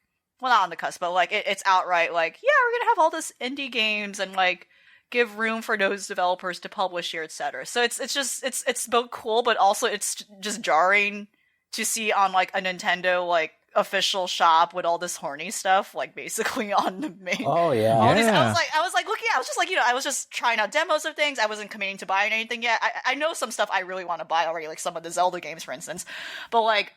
Just trying demos of things and like, oh yeah, maybe some indie games I've never played and like maybe I can play it on here instead of the PC, which is what I usually do. That's usually my preference. But but yeah, just all these like just literally going through the new releases tab. There's so many like dating sims. It's both exciting but scary. Actress games. Yes. Yeah. It's grim. It's like whoa. Just literally out and open. Nintendo they just dropped down the gates. Not even like on its own separate category, not even in like, 18 plus, not there, because I don't know, for some reason Nintendo doesn't want to outright say we have 18 plus games, even though they're right there, but they're just out there on main, horny on main is 2020 Steam so far. It started off this way, it's just like, oh, but yeah, so mixed feelings about that. That's weird, but also I guess good for those developers, because usually they're all like, I don't know. So of course, like when my so I finally got around to playing Dragon Quest XI, so that's like one good thing I'll say. And that's I was talking with Rose earlier about how like why haven't I been like invested in the Dragon Quest series earlier? This is like my shit. This is something I'd be really into, and I really love 11 so far. And I think Niall was the one who was talking about Niall was the one who was talking about Dragon Quest XI a lot, like on earlier episodes, and. Because he was the one, like, being open about playing it and stuff. And, what was I saying? Oh, yeah, the demo is, like, 7 hours long. That is baffling. I think Niles went into about, like, it literally is the beginning of the game. I'm not going to go spoil into it. And, like, I don't know what to say about it. Because, JRPGs are just long, and there's too much to say in terms of me summarizing what happens in Dragon Quest XI. But, okay, you go in. And I don't have any foreknowledge about, like, the other stuff, so going backwards will be interesting, which is what I'm planning to do. But yeah, you go in and it's like there's tons of moments where I'm like, oh, it's gonna end here, so like, oh yeah, and it gives you the option to save. I'm like, oh okay, like it gives you the option to save. Like there's like you can save in the demo, etc. So I'm like, oh, okay, this might be a long demo. Like, I was thinking, like, 2 hours, maybe less than 2 hours. No, it just keeps going. There's, like, many parts where, like, something dramatic happens or something climatic happens, and, like, no, the game just keeps going. Or it literally is just the beginning of the game. I don't think there's anything even missing from it. I think it literally is just the beginning of the game that's, like, locked out from the rest of the game, because what's cool about it is that if you keep the demo, at least that data transfers over to when you do get the full game, which I've been playing at this point. But it was just baffling. Like, as you get, like, the demo goes as far as to, like, when you get your fourth party member. Well, no, actually, your third party member. It's like, wow. So I'm not sure how long the actual game is, but it might be really long. I think it is. But yeah, that was a good experience so far. That was like, wow, huh? It's very long. It's very long, yes. So I guess the demo is just reflective of that proportionally. So if it was only an hour, that'd be, like, an unfair assessment of, like, your actual experience of playing the game. That makes sense. Square Enix has been doing this for, like, the last, like, whenever they do, like, a big RPG, they always do a demo that you can import. Final Fantasy 15 was the exception. Mm-hmm. FF13-2, I think, might have been the first one. But, like, yeah, they do the import stuff. Bravely Default was great for that stuff, because you could grind, like, job points and stuff like that in the, like, because they just, like, opened it up and were like, you just can't continue the story right now or something, but you could just, like, grind, and then import it to the full game. Mm-hmm. Which was nice. Yeah. Really like the twin sisters so far. They're very cute. I love them. They're very wholesome. There's like the little girl who looks like Red Riding Hood, and I know at some point you can get a cat costume for her, and it's very cute. I'm like, oh, I want that. Oh, yeah. She's very cute. Love it. Eric is totally gay for the main character. That was immediately my conclusion. Yeah. So it's not a spoiler because this literally happens to me. So, my understanding of the series thus far is that there's, like, this idea of the Luminary, who's, like, kind of this demigod deity thing, a savior, right? And, like, each hero of the series, this is my total misconception. This is my only game. Each hero of each game basically is a reincarnation or some sort of, like, they're related somehow to this visage, I think, this entity. I could be completely off the mark. I'm going to find this out anyway at some point. But anyway, what's interesting about this game is that it subverts that, and you're kind of, like, vilified once you're found out by the government, and that's kind of nuts. I didn't expect that. It's like, oh, whoa. So now you're kind of a runaway.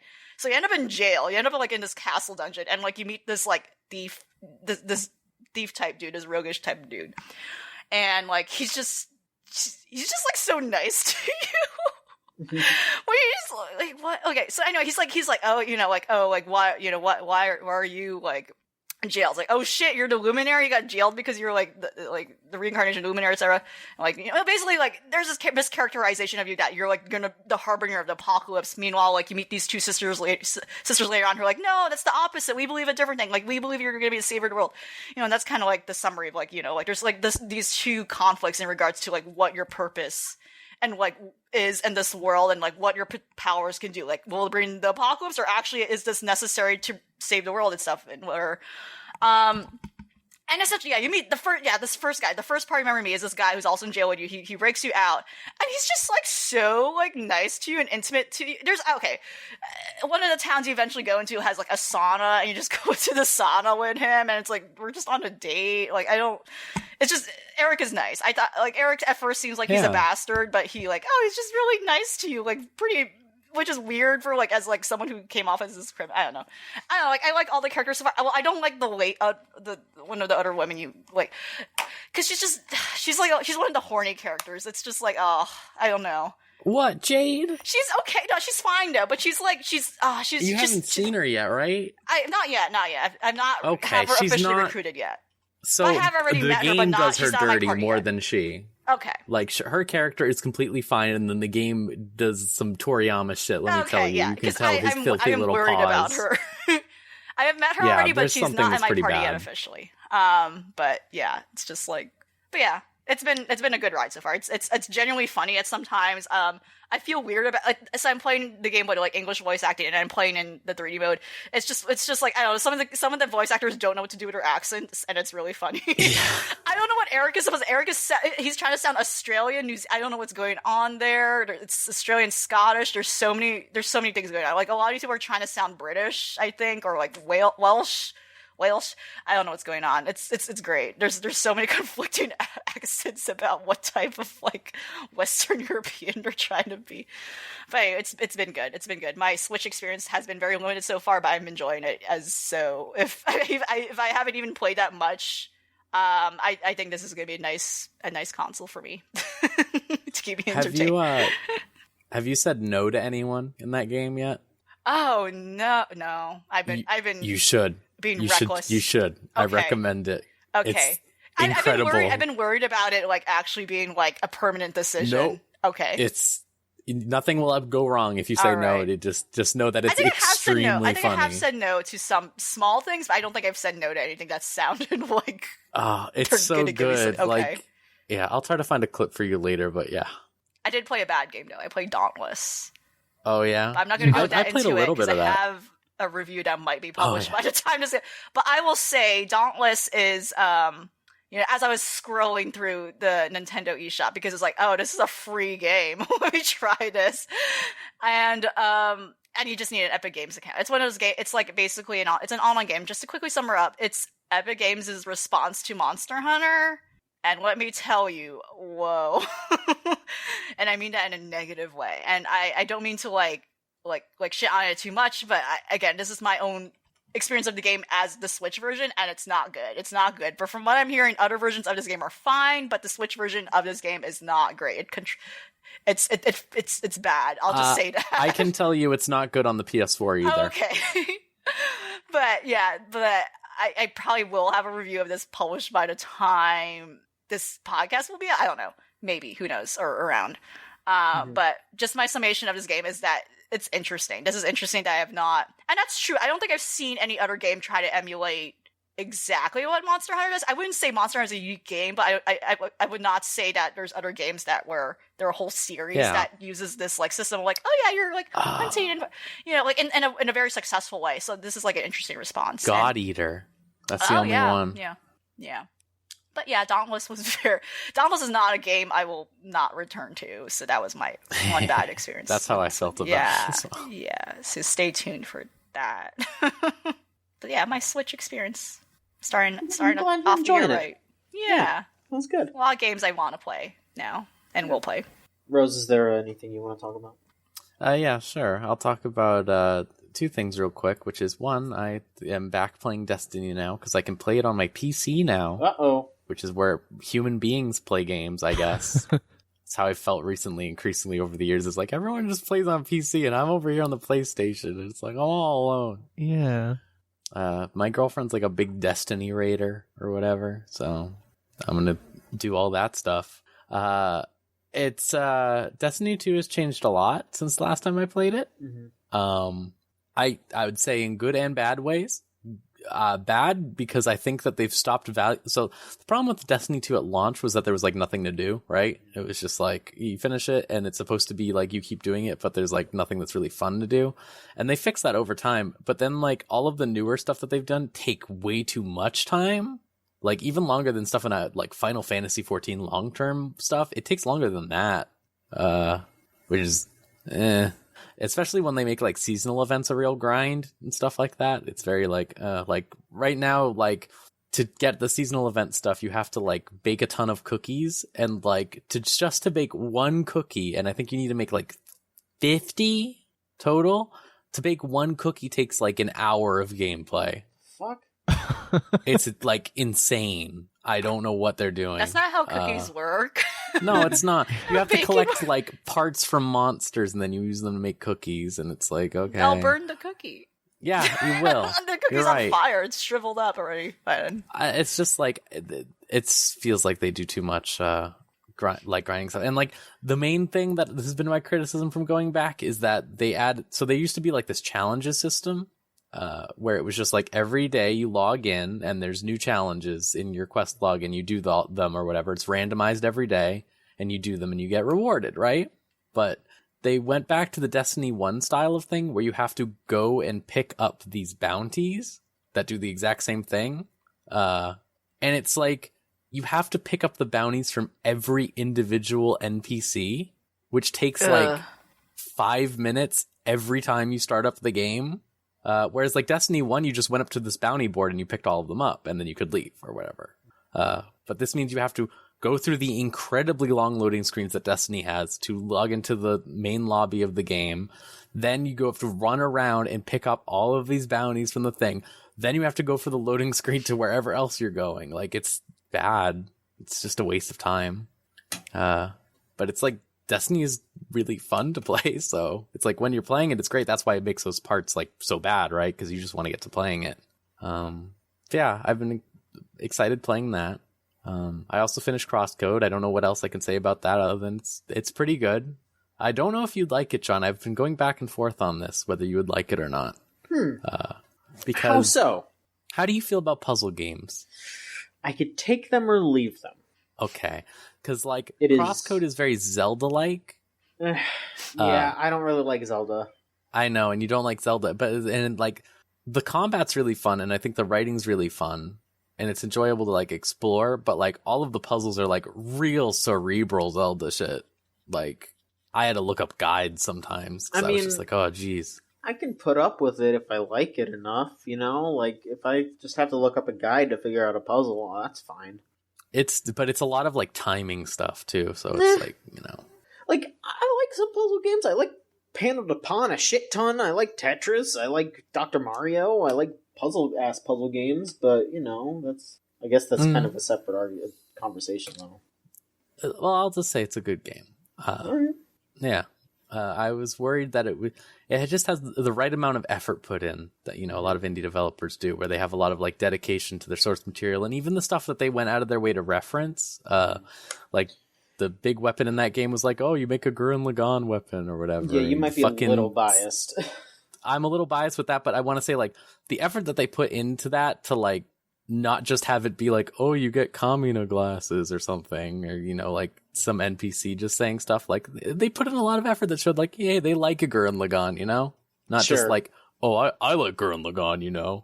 It's like, they actually watched the whole thing and really appreciated it, and it's not just... Yeah, they just exactly, and they try to follow on the message. They're not just sitting there like, do the impossible, see the invisible, row, fight the Yeah, they're not just, like, putting Mario's hat on someone. Yeah. For, like, literally. Like, that's how I feel. Like, there was this whole sequence where you did, like, this, like, mission with, like, for this, like, spooky dude or whatever, and then you get to the end, and it's just fucking Oogie Boogie from Nightmare Before Christmas, and they made an entire boss fight for him with the bugs and everything, and like the roulette wheel and stuff. Like, it was crazy. Sure. Like, I appreciate the amount of effort put in when you're going to reference stuff, I guess, right? Like, to show that you really care about it. Yeah. Which also leads me to say The Witcher show's pretty good. All right. How are you feeling about that? I mean, I know you just said it was good, but what else? How are you feeling about it? The fight scenes are all really good. Like, really, really good. I don't know if you've seen any of those. I've been hearing good things about the series, surprisingly. I'm glad it worked out. I was worried because, like, the first images that were coming out for this show, they were so bad. Like, the first armor they showed for the knights, where it was just like styrofoam people were wearing and stuff like that. It was like, oh no. And it does still have that very, like, grimy, low budget feel, but it's good because that's what The Witcher is, right? Yeah, there have been interviews where that's been published with Harry Calvo and like saying like, oh, I'm actually a fan of the originals, even the books, the friggin' books. How many people can actually say they read the books? You know, the Polish like book. I can. Okay, yeah, I can too. Like, he's actually like a dedicated like fan, and like, oh, okay, that's like, you know, like, okay, because he just didn't look good initially when this stuff was like, and like, I'm glad it worked out, and also like, I just personally don't think he's a good actor. He just kind of looks you know, his thing is being. That's my personal opinion. But he is a very handsome man, but that's all he does. You know, he's handsome and he grunts occasionally, and that's kind of perfect for his role. Yeah, it's perfect for Geralt. That's exactly. That's it. You know, and like I've heard he did the hot tub things. He's done the hot tub thing. You know, he's done it. Oh, good. See, very good. You're making use of him. They're great. Good job. You know, and, there's a couple episodes of the show that are like, I'd say like the ending is pretty weak put together, especially because like the story is told like out of order, I guess, but like not like the episodes are out of order, like the sequences in the episodes are out of order. So like they're showing Ciri in like quote unquote modern times, but then they'll show like a Geralt adventure that's happening like 10 years before that, and then like a Yennefer thing that's happening like 20 years before that or something. And it's pretty easy to figure out what's going on for the most of the series, but then you get to like the 7th or 8th episode and it's nearly incomprehensible. Like, cause it'll be stuff like they'd like, yeah, like just showing like Geralt speaking to people who have been like dead, but you don't know like what time period this is happening in because they look the same all the time, like 20 years across and stuff like that. They don't do any makeup or anything differences. So it's like, you can't figure out like, is this supposed to be now or what? It gets a little rough, but it's still good. I think the woman they picked for Yennefer is perfect for Yennefer. Yeah, it's good. It's good. It made me play The Witcher 3 again, so. Yeah, there actually are numbers of like, at least Steam numbers showing a sudden resurgence of sales of The Witcher 3 because of this, likely, and that's kind of cool. That's nice. Yeah, I just bought the whole series for $10. Right. Yeah. Oh, yeah. I saw more people are playing The Witcher 3 recently than it did when it came out. Wow. Yeah. Yeah. Hell yeah. See, it's like, oh, that's nice for once. Like, there's a video game. Well, again, it's not a video game adaptation initially, but it's nice that there's like a connected like material that actually is, and like encourages exploration of it in another medium. That's good. That's good, I think. As long as people don't play The Witcher 1, because oh really? Because I played 2, and I like 2, so I was planning to go 1 to 3 again. Oh no! Just go to 3. Okay. Trust me, as someone who played The Witcher 1 when it came out, and then like. It wasn't good then. The combat's a rhythm game, and not a good one. Oh, boy. It's really bad. I mean, have you seen the Classics of the Game clip from it? No, but I paid $1 for it. I can afford to have wasted it. Yeah, okay. Yeah, I really don't recommend playing. Unless you get Cheat Engine and crank yourself up to be super strong and just play through the story. All right. I guess real quick, I'll just talk about one quick thing. My fucking mission to get a copy of AI, the Somnium Files. I just got a bug up my ass wanting to play that game, especially with how much Elvie talked about it, and it was on her Game of the Year list and all that. So I was like, God, I want to play this game so bad. And I was trying to find a used copy because I didn't want to spend too much money on it. But, whatever. I was just looking around, and eventually I could not find a Switch version. I went to like every GameStop, I went to all the Target, all the fucking Walmarts around, and then I finally found a Switch copy at Best Buy, and I had to spend $60 on it. But I did. Why didn't you just get it digitally? Why not? Wasn't it on sale? No, it's not. Oh, it's also only on PC. Yeah, it's still not on sale. Yeah, it's not. And I wouldn't have been able to run that on PC, so I'm just gonna play it on. It's fine, I'll live. But I played a little bit of it, not enough to really like have a full say. But this game is like precisely my shit. I love the dialogue. I love the characters so far. Everyone's just like this adorable shithead. It's very good. I love it. I love it so far. I'm ready to keep diving in. Like I said, I'm not that far in, so I don't have any like real big concrete opinions. But yeah, that's that. Like, are you past the? Are you beyond the carousel bit, or did you even like get through that Somnium part? Even the first Somnium yet? Or yeah, I got past the first Somnium. The last thing I did was I talked to the A-Set fanboy guy. Oh God, yeah. Mm-hmm. Yeah, I talked to him for like the first time. Like I didn't get that far into it. I just got to like being able to talk to him normally because like Ida like hacked his computer and found out that he's like false flagging. Yeah, he's fucked up. Everyone in this game's fucked up. But yeah, he's like this weird fanboy of the idol girl, and there's like an e-idol girl. Yeah. Yeah, and he's like running Twitter accounts to like harass her, but then he's like his main account is like trying to stand up for her so she'll notice him, like that kind of thing. He's twisted.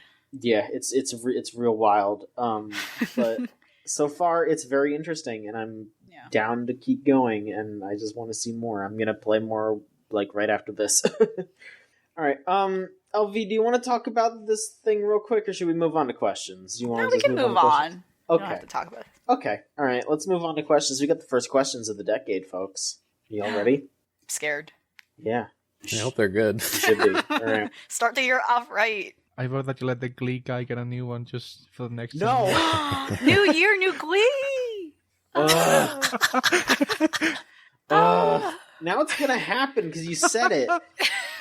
Next week we're gonna get like 5 fucking Glee questions, and I'm just gonna be alright, anyway.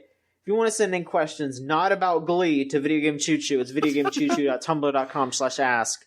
You'll sound like this person right here. Anonymous asks, there's so many games coming out all the time that it's unreal. What's a game from 2019 that you really wanted to play but didn't get around to? I guess I'll just get it out of the way and say I'm playing it now. It was AI. Like that was the game that I really wanted to play. It was AI, the Somnium Files. I'm glad that I'm playing it now. So that is my answer. You all can go ahead now. Yeah, I basically said it earlier, Control. That's something I missed out on in terms of like the communal hype for it, but I'm sure like I'm sure it'll be fine still. It looks really fun, and that's fine. Can play it late, it's fine. Yeah, I caught up with most things, except AI Somnium Files, and I wanted to play also The Outer Wilds. Okay. There's still time. It's not that long, really. It's nice. How about you, Rose? Astral Chain. It came up like the same day as Control, basically. So I was like, fucked. And I was like, I can only get one. And I listened to Alan Wake in my head saying the manuscript, and I got it. Oh, okay. We're good. The choice has been made. Yeah. All right. Anonymous asks, any predictions for market trends in 2020? I definitely think we'll see further corporate investment in indie releases. Sad but true. Yeah. I don't know. I mean, I just think that right now everyone's just gearing up for the new consoles, so it's going to be... I think there's going to be a lot of acquisitions. I think more companies are going to be buying up studios because, like, right now, like, with all the like analysis of these new consoles is that they are basically going to be exactly the same. So I think everyone's just going to be buying studios so they can actually like fight over stuff because there's not going to be like any difference with the hardware. So everyone's just going to be like, you have to make this just for us or nothing. Like that's just what's going to be happening. And then there's going to be like shitty versions for the Switch for everything. Like that's just how it's going to be. Which is interesting that you say that because the game I chose not to really talk about much, which the game is called Super Epic, the Entertainment War, and it's like it's an indie game. It's a Metroidvania game, actually. What? And yes, it came out. Yes, it came out like late December. I'm just going to briefly talk about it because now you're talking about this. And Sure. The premise of the game, and actually, it's going to be relevant to the question. So maybe I'll talk about this game to answer this question, for my own answer for this question. But yeah, it came out late December. The premise of this game is that basically all video game companies have folded into one mega corporation, and you're playing a character that's now invading the headquarters of this company to take them down. And so there's like a number of things going on here. So I think there's going to be a big trend of like, possibly that big fear that you, John, mentioned, but also there's going to be an increasing trend of games who want to say a message like this. And I'm very scared about it because I think a lot of them are going to do it in a way that's just not like, not eloquent, but just so ham-fisted. And it's just going to be the utter extreme end of like, this is not great. Like, this hurts me. This hurts me to, so not one of the first lines, but okay. So the depiction of like the corporate, like overlords in this game. And the thing is, I'm also obligated to write a review for this game, but unfortunately not in Choo Choo. So sorry, y'all. No. So I'm not also going to talk about it too much here. But the corporate overlords of this, the villains in this game, they're literally depicted as, so everyone's an anthropomorphic animal. The villains in this game are depicted as pigs. And one of the lines that the character says, like when you invade the office, is like calling them like, "Oh, you fast as pigs! Like, how dare you!" It's like this game has like a heart to it, but there's a lot of moments where I audibly groaned and like how too on the nose it was about some things. But again, it's just the sort of game that was like, it's trying to be funny. Like it has it exuberates like this LOL that's so random energy, but it does a lot of creative things about it, which I thought was nice. Like there are moments where you actually have to QR code. It's actually totally optional too, so that's nice. It's not going to inhibit you.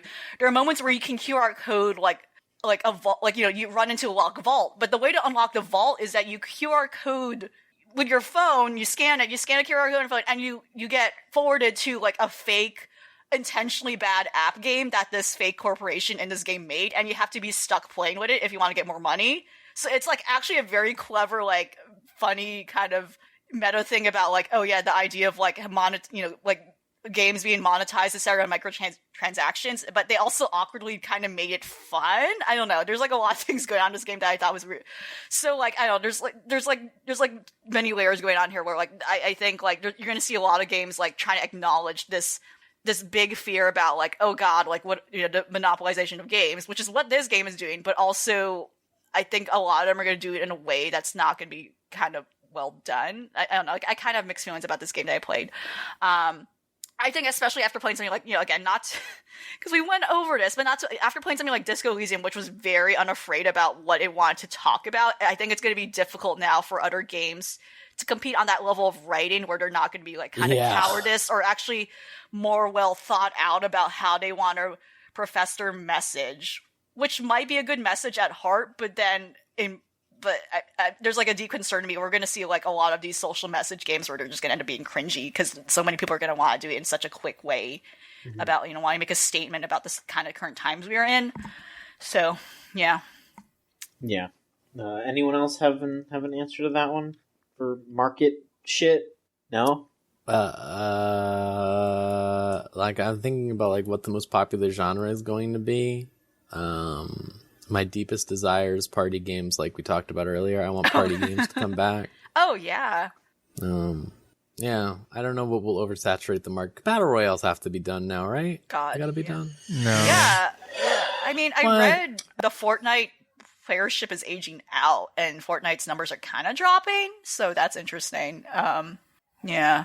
I was just gonna say it's not gonna be as big, and I feel like people aren't gonna be like making battle royale modes or like new battle royale games. But I think like Fortnite's still gonna be big, and like, it's still big, but it's not as the peak it was when it. And PUBG is still like the biggest game in the world in Asia. So yeah.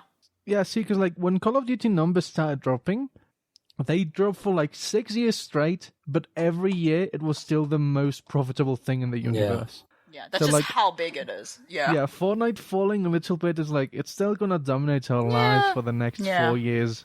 Yeah. If you want to go ahead, Walker, go ahead. But I mean, this next question is kind of a part of it, and we can kind of just bring this into the conversation.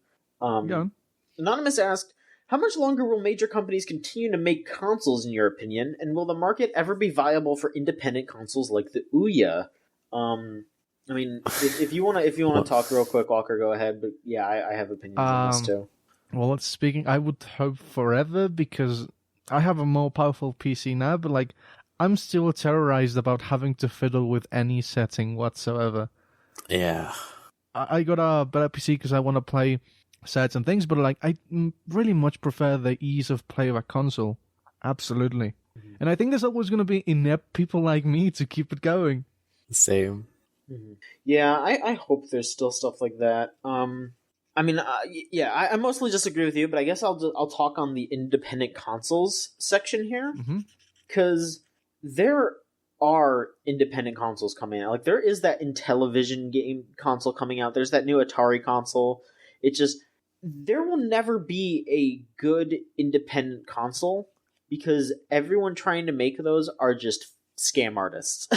Like that's it. Those people are making shitty, awful things that have no good games on them, and it's just, they're scams. They're all scams. And even if you're interested in getting them for emulation, you can just get a Raspberry Pi, you can get a Mister, there are far better things you can do instead. I mean, I think the closest thing that's coming out this year to like a good independent console is the fucking Playdate. And even then, that is such a niche, like, bougie thing. Like, even though that thing does look cool, it is still way too expensive, and it's also really, really simple. And that's like what these things have to be any kind of interesting, because you're not going to be able to enter the market unless you're Google or Apple. But also Google doesn't know what the fuck they're doing. Apple doesn't know what the fuck they're doing. They're not going to make anything that's going to stick around. So I don't know. I don't think indie like an indie console would have to have some kind of amazing indie support, but those games would have to not come to the other consoles for people to care, because it's really all about exclusives, and no console like that is going to have good exclusives because they just don't have the money for it, and it fucking sucks, but that's the truth. Like, you're not going to be able to stay afloat on the kind of games that those consoles are going to be able to get. Like, that fucking Intellivision thing is like, oh, we have a new Earthworm Jim on this thing. Like, who the fuck wants a new Earthworm Jim? Like, it's not going to happen. It's not going to happen. It's going to be these three unless somehow Google figures it out, unless Apple does something, unless some big kind of like Tencent could do something, but it's going to be about buying up companies. That's how these things are going to be. There's not going to be an independent console like that. It's not going to happen. You know, for a while I was hopeful for Steam boxes, because it was kind of like a shadow of the DVD format, which is like you can buy a $200 DVD or a $10,000 DVD, and it's gonna generally play what you need it to, but that didn't go anywhere. Yeah. I think a good point was brought up indirectly in regards to especially like emulation. I think what we're not going to see is like suddenly this independent console being out, like, you know, the major big players. That's not going to happen anytime soon. Yeah, it's unfortunately not. And like, as you said, unfortunately proven time and time again, a lot of these don't have the same caliber or like production value in terms of like working, or like has that sustainability in terms of like how is this going to attract other consumers, or the people behind them unfortunately are doing it for like scummy reasons. Like I said, the only thing that in any recent memory, like, I mean, the Ouya had like a concept, and it was like it was just not good. Like, the only thing that's in any recent memory that looks like it will be successful in trying to be some kind of indie console is the Playdate, and again, like, that thing is just expensive as shit, and like, you know, like, it'll sell. Like, I'm sure they'll make money off of that because of how expensive it is, and because they're probably only going to make a couple of them. But, you know, you're not going to see Playdates at Walmart. You're not going to see Playdates at GameStop. You know, like, that's never going to happen. Target. Best Buy, whatever. But what we're going to see, I think, instead is probably more game-making tools. And, like, we kind of been going on, like, the past couple of years that it's been really a great time to be, honestly, an indie dev, like, as of late. And I think that's beautiful. Like, honestly, I think we're going to see more tools, especially in regards to the resurgence talks of like video game archiving and like preservation, like how that's a big concern. We're going to see more, I think, like, emulation tools. We're going to see more tools and like more like game making stuff, like, you know, beyond things like RPG Maker and Unity. Like, I think we're going to see like just like more like toy box, like tool, like, just stuff of that caliber, but not a whole console. I think we're going to see more of that. That's going to be more and more accessible to people to try and play with. I think like also like I have this weird feel like, I don't know, like, again, like VR, again, oh god. VR has had its clear highs and very, like, hard crashing lows. Yeah. And I think this might be a time right for it to come back and see, like, well, the biggest thing, the problem with VR is accessibility. No average person's gonna have, like, a goddamn, like, how many dollars set of that just in their house, and, like, there's not a space thing too. Like, there's not a lot. VR is getting like, it's getting there, but people just don't have the space still. Right. But again, like, a lot of what's currently in the library, save for very few select titles, unfortunately, most of like the library that's available for VR is just like a lot of stuff that's very broken and still like crotchety to play with and awkward. You know, like, save for very few exceptions. Like, I literally saw a number where super hot sales like spiked at the end of 2019, apparently. So, and like, you know, some art tools, but like, I think this might be a year for it. I feel like something like actually good and solid and polished might like push VR back into conversations, like, oh yeah, like, of different people, like, figuring out like, what can we do with VR, etc. So I think like in terms of like growth, we're not for the indies for independent creators. We're not unfortunately going to see like some big console going to beat out like the Xbox fridge, right? No. It's going to be it's a fridge, point blank. But we're going to see like I think more stuff that would make the creating process and playing process like accessible and easier, and I think that's better in its own way, you know. So okay, let's get into some dumbass questions, shall we? Oh boy. Yeah. Anonymous asks, do Sonic and Eggman kiss? Yeah. No. Oh. By accident, right, I would say. Accidentally kiss, yes, yeah, there absolutely. you go. Okay, all right. Like, they get a little too close by many times. Yeah, of course. There you go. Many times. Many times. Many times, yeah, exactly. Do either of them enjoy it secretly? Eggman, probably. Maybe Eggman, yeah, because he's twisted, so it's pretty fucked up. Yuri Camper asks, why do you think the Wii U subreddit posters are the way they are? So, Rose, I think you need to elaborate on this. I think the people need to know about the Wii U subreddit. I don't even. How do you even describe them? They're sickos, is what they are. I mean, we all know the Wii U is a dead console. It has been since launch, what I would argue. And there's a Wii U subreddit because, of course, there is. It's dedicated to just the Wii U. And the people just post they just post. They post they're their constantly hauls, yeah. their hauls, which their hauls are all insane. I don't think anyone would consider. Yeah, like people boasting about how they got Lego Star Wars the complete collection or something. Number 5 for or something. number 5. Yeah, and they'll have 4 copies stacked on top of each other or something, and they'll be like, "Oh, I didn't want him to get lonely" or something like that, or like there'll be a dude who posts the 10 games that the Wii U has all spread out next to the Wii U, and it'll be like, how's the start of my collection looking? And it's like, what other game? What else is there? What do you mean the start of your collection? It's 2020. It's 2020. Has there been any other sub or at least some online community so dedicated to a dead console like this? I've not seen this. No, I wouldn't. The 3DS is close, but the 3DS I would say has always been. Console. Successful. It was successful. Yeah, that's okay. That's okay if you still play it. Once in a while, I still pop it open. To be honest, oh, okay, yeah, because that was a good console. That's okay. and there's also going to be people talking about a 3DS emulation and stuff on there. You know, yeah. Or just the games in general. Still. But they don't do that. They just dedicated to this Wii. They just post pictures of their consoles that they just got, and they'll say stuff went a little crazy for myself for Christmas or something, and it'll be a Wii U with a price. Who needs a Switch? And it's who needs a Switch is what they say the most. Or even shaming the original Wii, which is baffling. It's what? It's just they'll constantly be all of them have every single Lego game, and they all talk about how the Lego games are the best secret gems of the gaming world and stuff like that, and it's no, what? So answer the question, Rose. Why do you think they are the way they are?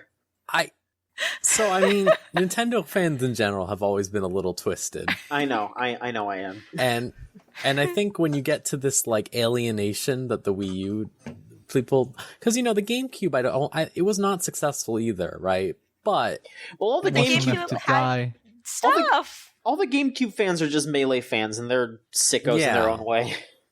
Yeah, but this is there's an alienation, right? There's a we need to band together type thing, and I think when they banded together, panic. Something it's fight or flight. Exactly, and they can't turn it off anymore. You huddle in the herd. You're oh, where else can I go? I just the stuff they post all the time is just insane. It's just I don't know why they are the way they are, but it really makes me laugh. Someone has to study these people someday, and there's another group that's like this. Anthropology. I'm a bit too young to actually know about this, so I just caught the tail end of it. But Dreamcast people back in the day, oh yeah, they were the exact same. Absolutely. They would swear up and down that this shitty bubble puzzle game that you never played is the best game ever because Sonic Shuffle is way better than Mario Party, stuff like that. I can at least, again, similar. I'm not from that generation where I can say I've never experienced the Dreamcast firsthand. It's, again, through osmosis. That's all I know about it. But I can at least say Dreamcast seems like it has one of those it has like a library of titles that seem like, yeah, they would have a cult following. There's some unique thing about it that's like, I don't know if I would do. But the Wii U, like, again, most of the things I can name for the Wii U, all of them are ports or like, yeah, again, shovelware. Or they're getting ported. They're all or they're bad ports. They're mostly bad ports. There's literally 2 games left that have not left the Wii U. There's 3. We got Mario 3D World, we got Pikmin 3, and we got Xenoblade X. That's it. I wasn't thinking of Pikmin 3, because Pikmin 3 can fucking stay over there. I was thinking Wonderful 101. Whoa. You know what's a better game with multiple people around? Wonderful 101. It's better. Okay, you know what? I forgot about Wonderful 101. There's 4. Okay, I apologize. Okay, can I extend the olive branch and say that Wonderful 101 deserves the fucking the port? But listen, Pikmin 4 is in the fucking chamber, okay? It's fine. Yeah, but but Pikmin 3 is amazing! That is the best Pikmin game! I own it and I have not played it. It's so good! I love at any Pikmin. rate. Anyway. Look, go tell the Wii U subreddit about it. I'm sure they'll be really happy. Yeah, I'm sure they Mention will. that you got it from the Mario Kart deal or something like that. If you did, I don't know if you did or not. No. But, they love when people talk about that. I mean, I got fucking it was Wind Waker HD. That's what I got for free. Oh, that's good. Which that was a good one. Wind Waker HD is really good. That's another. They should put those HD version games on the Switch. We don't. No one needs to play Twilight Princess again. No, but this is like the mentality. That's what's keeping them alive. No, I'm saying that they should get all that shit onto the Switch so nobody has to even think about the Wii U anymore. But you're That's still what I'm holding on to them, though. They already have them on their perfect console. Yeah, that's true. It is a perfect console. Then we're just There's a post, the top post right now, okay? The top post on the Wii U subreddit right now is, I thought my kid's interest in the Wii U would fade after getting the Switch for Christmas. And it's just this picture of these 3 kids all like sitting in these like same exact chair in front of this TV playing Mario Party 11 or whatever. And I'm going to show you this image. Look at this image. Like, it's incredible. It's haunting. Oh my god. That's a fucking cult. Oh, jeez. It's a cult. That's how I would refer to them. What's That's the there? reason they are there. There was that one really, like, highly upvoted thread where it was someone, they were watching a movie on it. What was the movie? Oh, The Irishman. Yes! They said the way Scorsese intended, and they were watching. Scorsese's The Irishman! It had like 1,000 points or something. It was like insane. It's a cult. That's the answer. They were like, okay, it was basically like the tone of like, oh, can't get it. I had to grind for this view. It was kind of like that vibe. Yeah, exactly. Yeah. Please be normal and watch it on a normal monitor. The best post, hands down, is still, I think I put more hours into this game than the developers, where it was like some like knockoff Wii Sports game where the person put like 600 hours into it or something like that. Oh, yeah, not even an actual Wii Sports game. It was some like weird. It was like Sports Play Connection dollar or something. store, yeah. Yeah, I think the Wii U subreddit's still alive in 2020. Will they keep going? It's like a gateway to the past. Like, is the thing. Like, it really is. Like, they're all playing games for like 2014, but they're acting like it came out yesterday. They're still thriving in 2020. Here they are. All right. Here's to 10 more years. Right. Should we keep going? Because I know we're going a little long. Do y'all want to answer a couple more? Yeah. Okay. Yeah. Sure. All right. Okay. Anonymous asks, Crazy Frog has his scrotum completely open to the elements. Why was I didn't need to remember this. Why was this, and will our mascots ever reach this level again? All right. I can answer this immediately. Okay? Yes. He's Crazy Frog, so he's crazy. Yeah. I think he was The also second, drunk. the reason we'll never see it again is because he died from swine flu because he always had it out. Where do you think? That's true. He didn't take care of his body. That's true. I think the character was always intoxicated. I don't know, he like, came out that way. Also, he was made by like Europeans. Like, what else? Yeah, so of course he's always intoxicated. Of course he's like, no, but of course he's naked. Just it's fucked up. Like, I remember the ads for this. I remember the ads like. It's true, but I really like you just saying like it's a European character, so of course he's naked. Oh boy, it's true. Holy you shit! You can at me. You can DM me about this issue. I can debate with you about this. All our European fans out there, come debate with LB. You can take up this issue. My opinions are not reflective of my employer, Video Game Choo-Choo. Yeah, like, you know, that's yeah.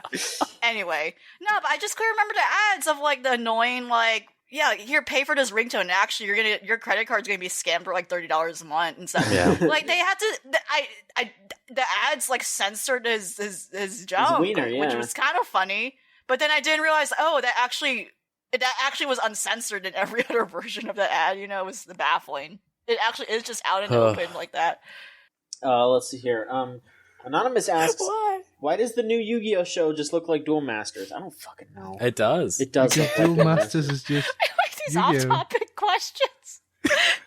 I mean, take a look at this. Look it up at home. Just it does search unfortunately Yu-Gi-Oh! look low budget. I have to say that it looks low budget. Because it probably is low budget. Look, Yu-Gi-Oh's in a fucked up place right now. I can't even buy any cards right now. So here's what's going on, all right? Are y'all...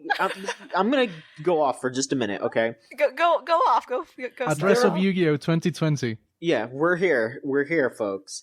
They're about to release a new ban list, which means that they're going to get rid of a bunch of cards that they're going to make them bad, or they're going to make a bunch of decks bad.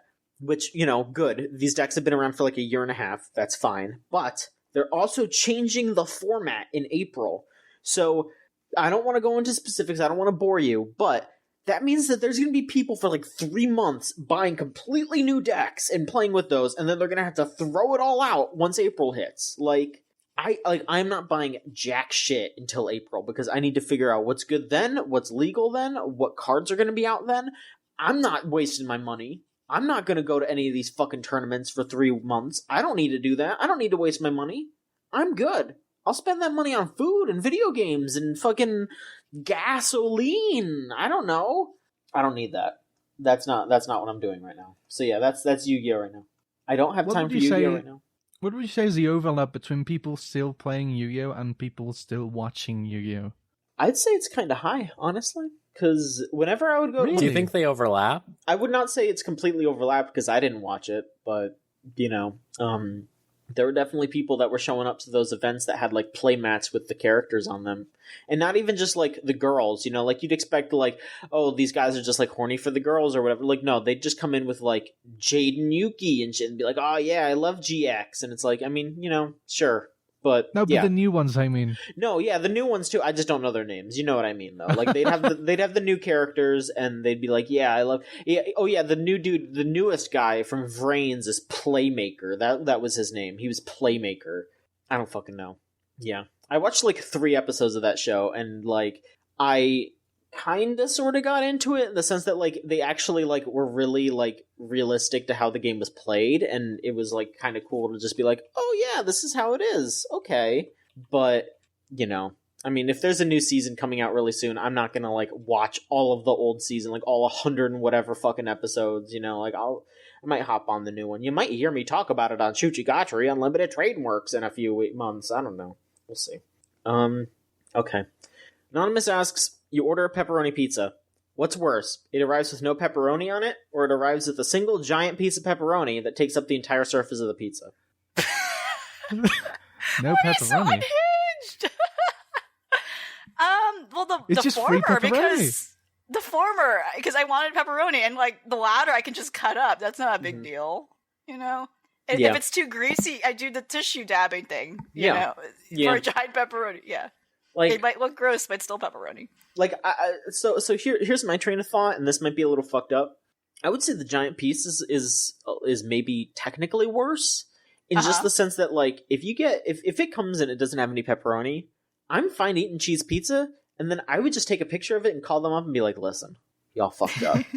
and then maybe they send you a new free pizza. You can get 2 pizzas. I'd be like, that's true. I don't know. Like, be cordial about it. It's like, hey. I'm not going to scream at anybody, but I'm going to be like, look, listen. Yeah, exactly. I'm sorry. I asked for pepperoni. Maybe they don't make you a new one right then and there. Maybe you could get a voucher or something. That's all. Oh, yeah, you're right. You're right. A coupon is always nice. I'm not saying be a bastard about it. I'm not saying harass workers.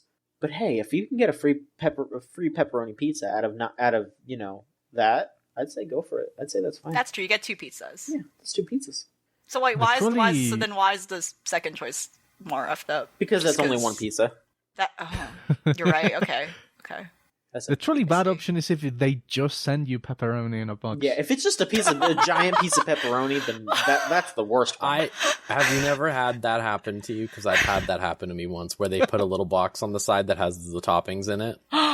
It wasn't pepperoni for me. It was sausage and mushrooms. That's not right. Weird. Because the whole that's weird because the toppings need to cook with the pizza. That's weird. It's part of the flavor. Was it raw?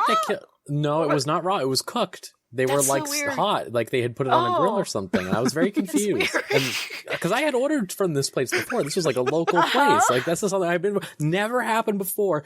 I didn't order from them after that incident ever again. But so I'm not surprised that maybe sometimes in situations where if there's like a group and for some reason they're afraid of like stuff touching and like I guess I don't know, that sounds weird. Like make your own pizza.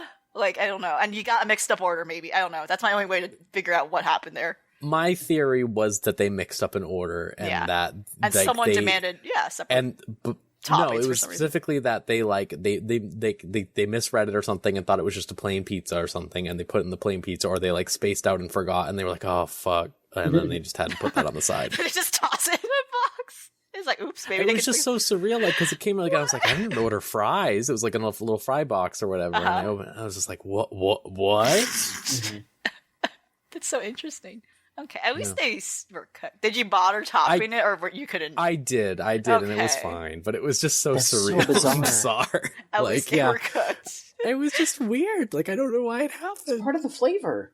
Yeah, no, like you're supposed to bake it in. Yeah. It was not good. I was very thrown off by it. I was just like, oh. All right, let's just do one more. We got one more. From Harlequin Wheels, what's your favorite novel game mechanics from 2018 and 2019 are going to get ripped off ad nauseum this year? Wow. I hope that it would be the musical sequence from Control, and I wish that everyone would do it, but it won't be that.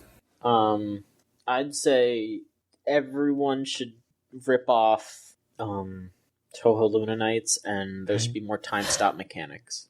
I was just gonna say, I've been kind of scared that like people will try to make more games like Oberdin, because I think Oberdin is good. It's just like if everything becomes that, I've been very scared ever since that game came out.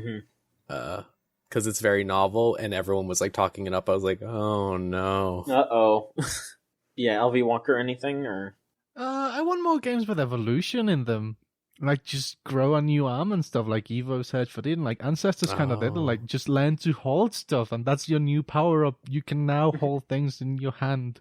Sure. That's amazing. Go forth and conquer the earth by holding a stick.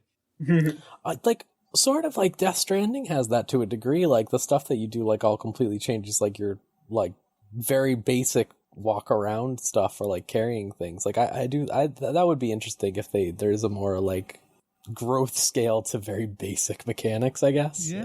As we get towards more realistic gameplay. Sure.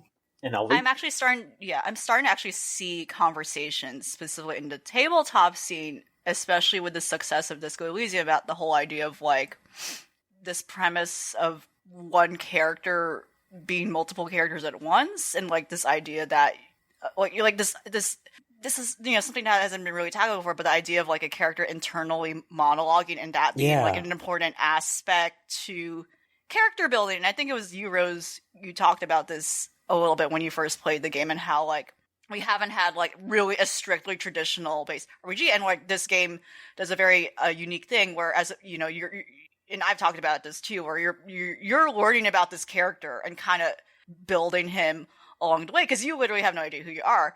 So it's, you know, this is like a single player game, but I've definitely seen conversations around like, you know, in the tabletop scene about like, how do we make this like a group effort, like conceiving ideas about like the idea of like a group effort in regards to building a singular character, you know, whereas games like Divinity, you kind of have a mindset of what the character is, and you literally build who they are and their backstory, etc., before you play the game. And as you go in, you know who you are, but in this game you don't. And I think also in general about like opening up the doors in regards to RPG mechanics overall, and like how Disco Elysium does it, I think like it has a very thorough like skill system that I don't think I've seen or experienced in other games, where it really does take a lot of things into account, and it's no wonder it has like a 1 million word count. But in regards to everything that can kind of happen, like even beyond like what most multiple branching games have done so far, like really every aspect in regards to like influencing you negatively or positively. And I don't know, like, yeah, I'm curious to see like in general, like a lot of the things that 2019 has offered us thus far. But I'm seeing Disco Elysium talking about like tabletop games, which is interesting. We never like I don't think I've ever seen like a chemistry between those two worlds, which is digital video games and tabletop. Like I've never seen that like that merge, not necessarily merge, but I've never seen that overlap before. And I'm curious if that will be more apparent in time to come. And I would like to see that actually, because I don't think those two worlds conversate, and they really should. Yeah, because there's a lot of positive things that can come out of it. There's some shitty tabletop games that can benefit from learning from video games, and there's some shitty video games that can benefit a lot from learning from tabletop games, you know? It's just, there really needs to be a synthesis between those two. Yeah, the mediums grow stronger through intersecting with each other, like, ultimately, and that's something that I think, especially in video games, has been really rough, where it's like, you know, it's the same thing happened with movies, right? Where movies were just like, oh, well, we need to show off just to see, we need to take advantage of being seen.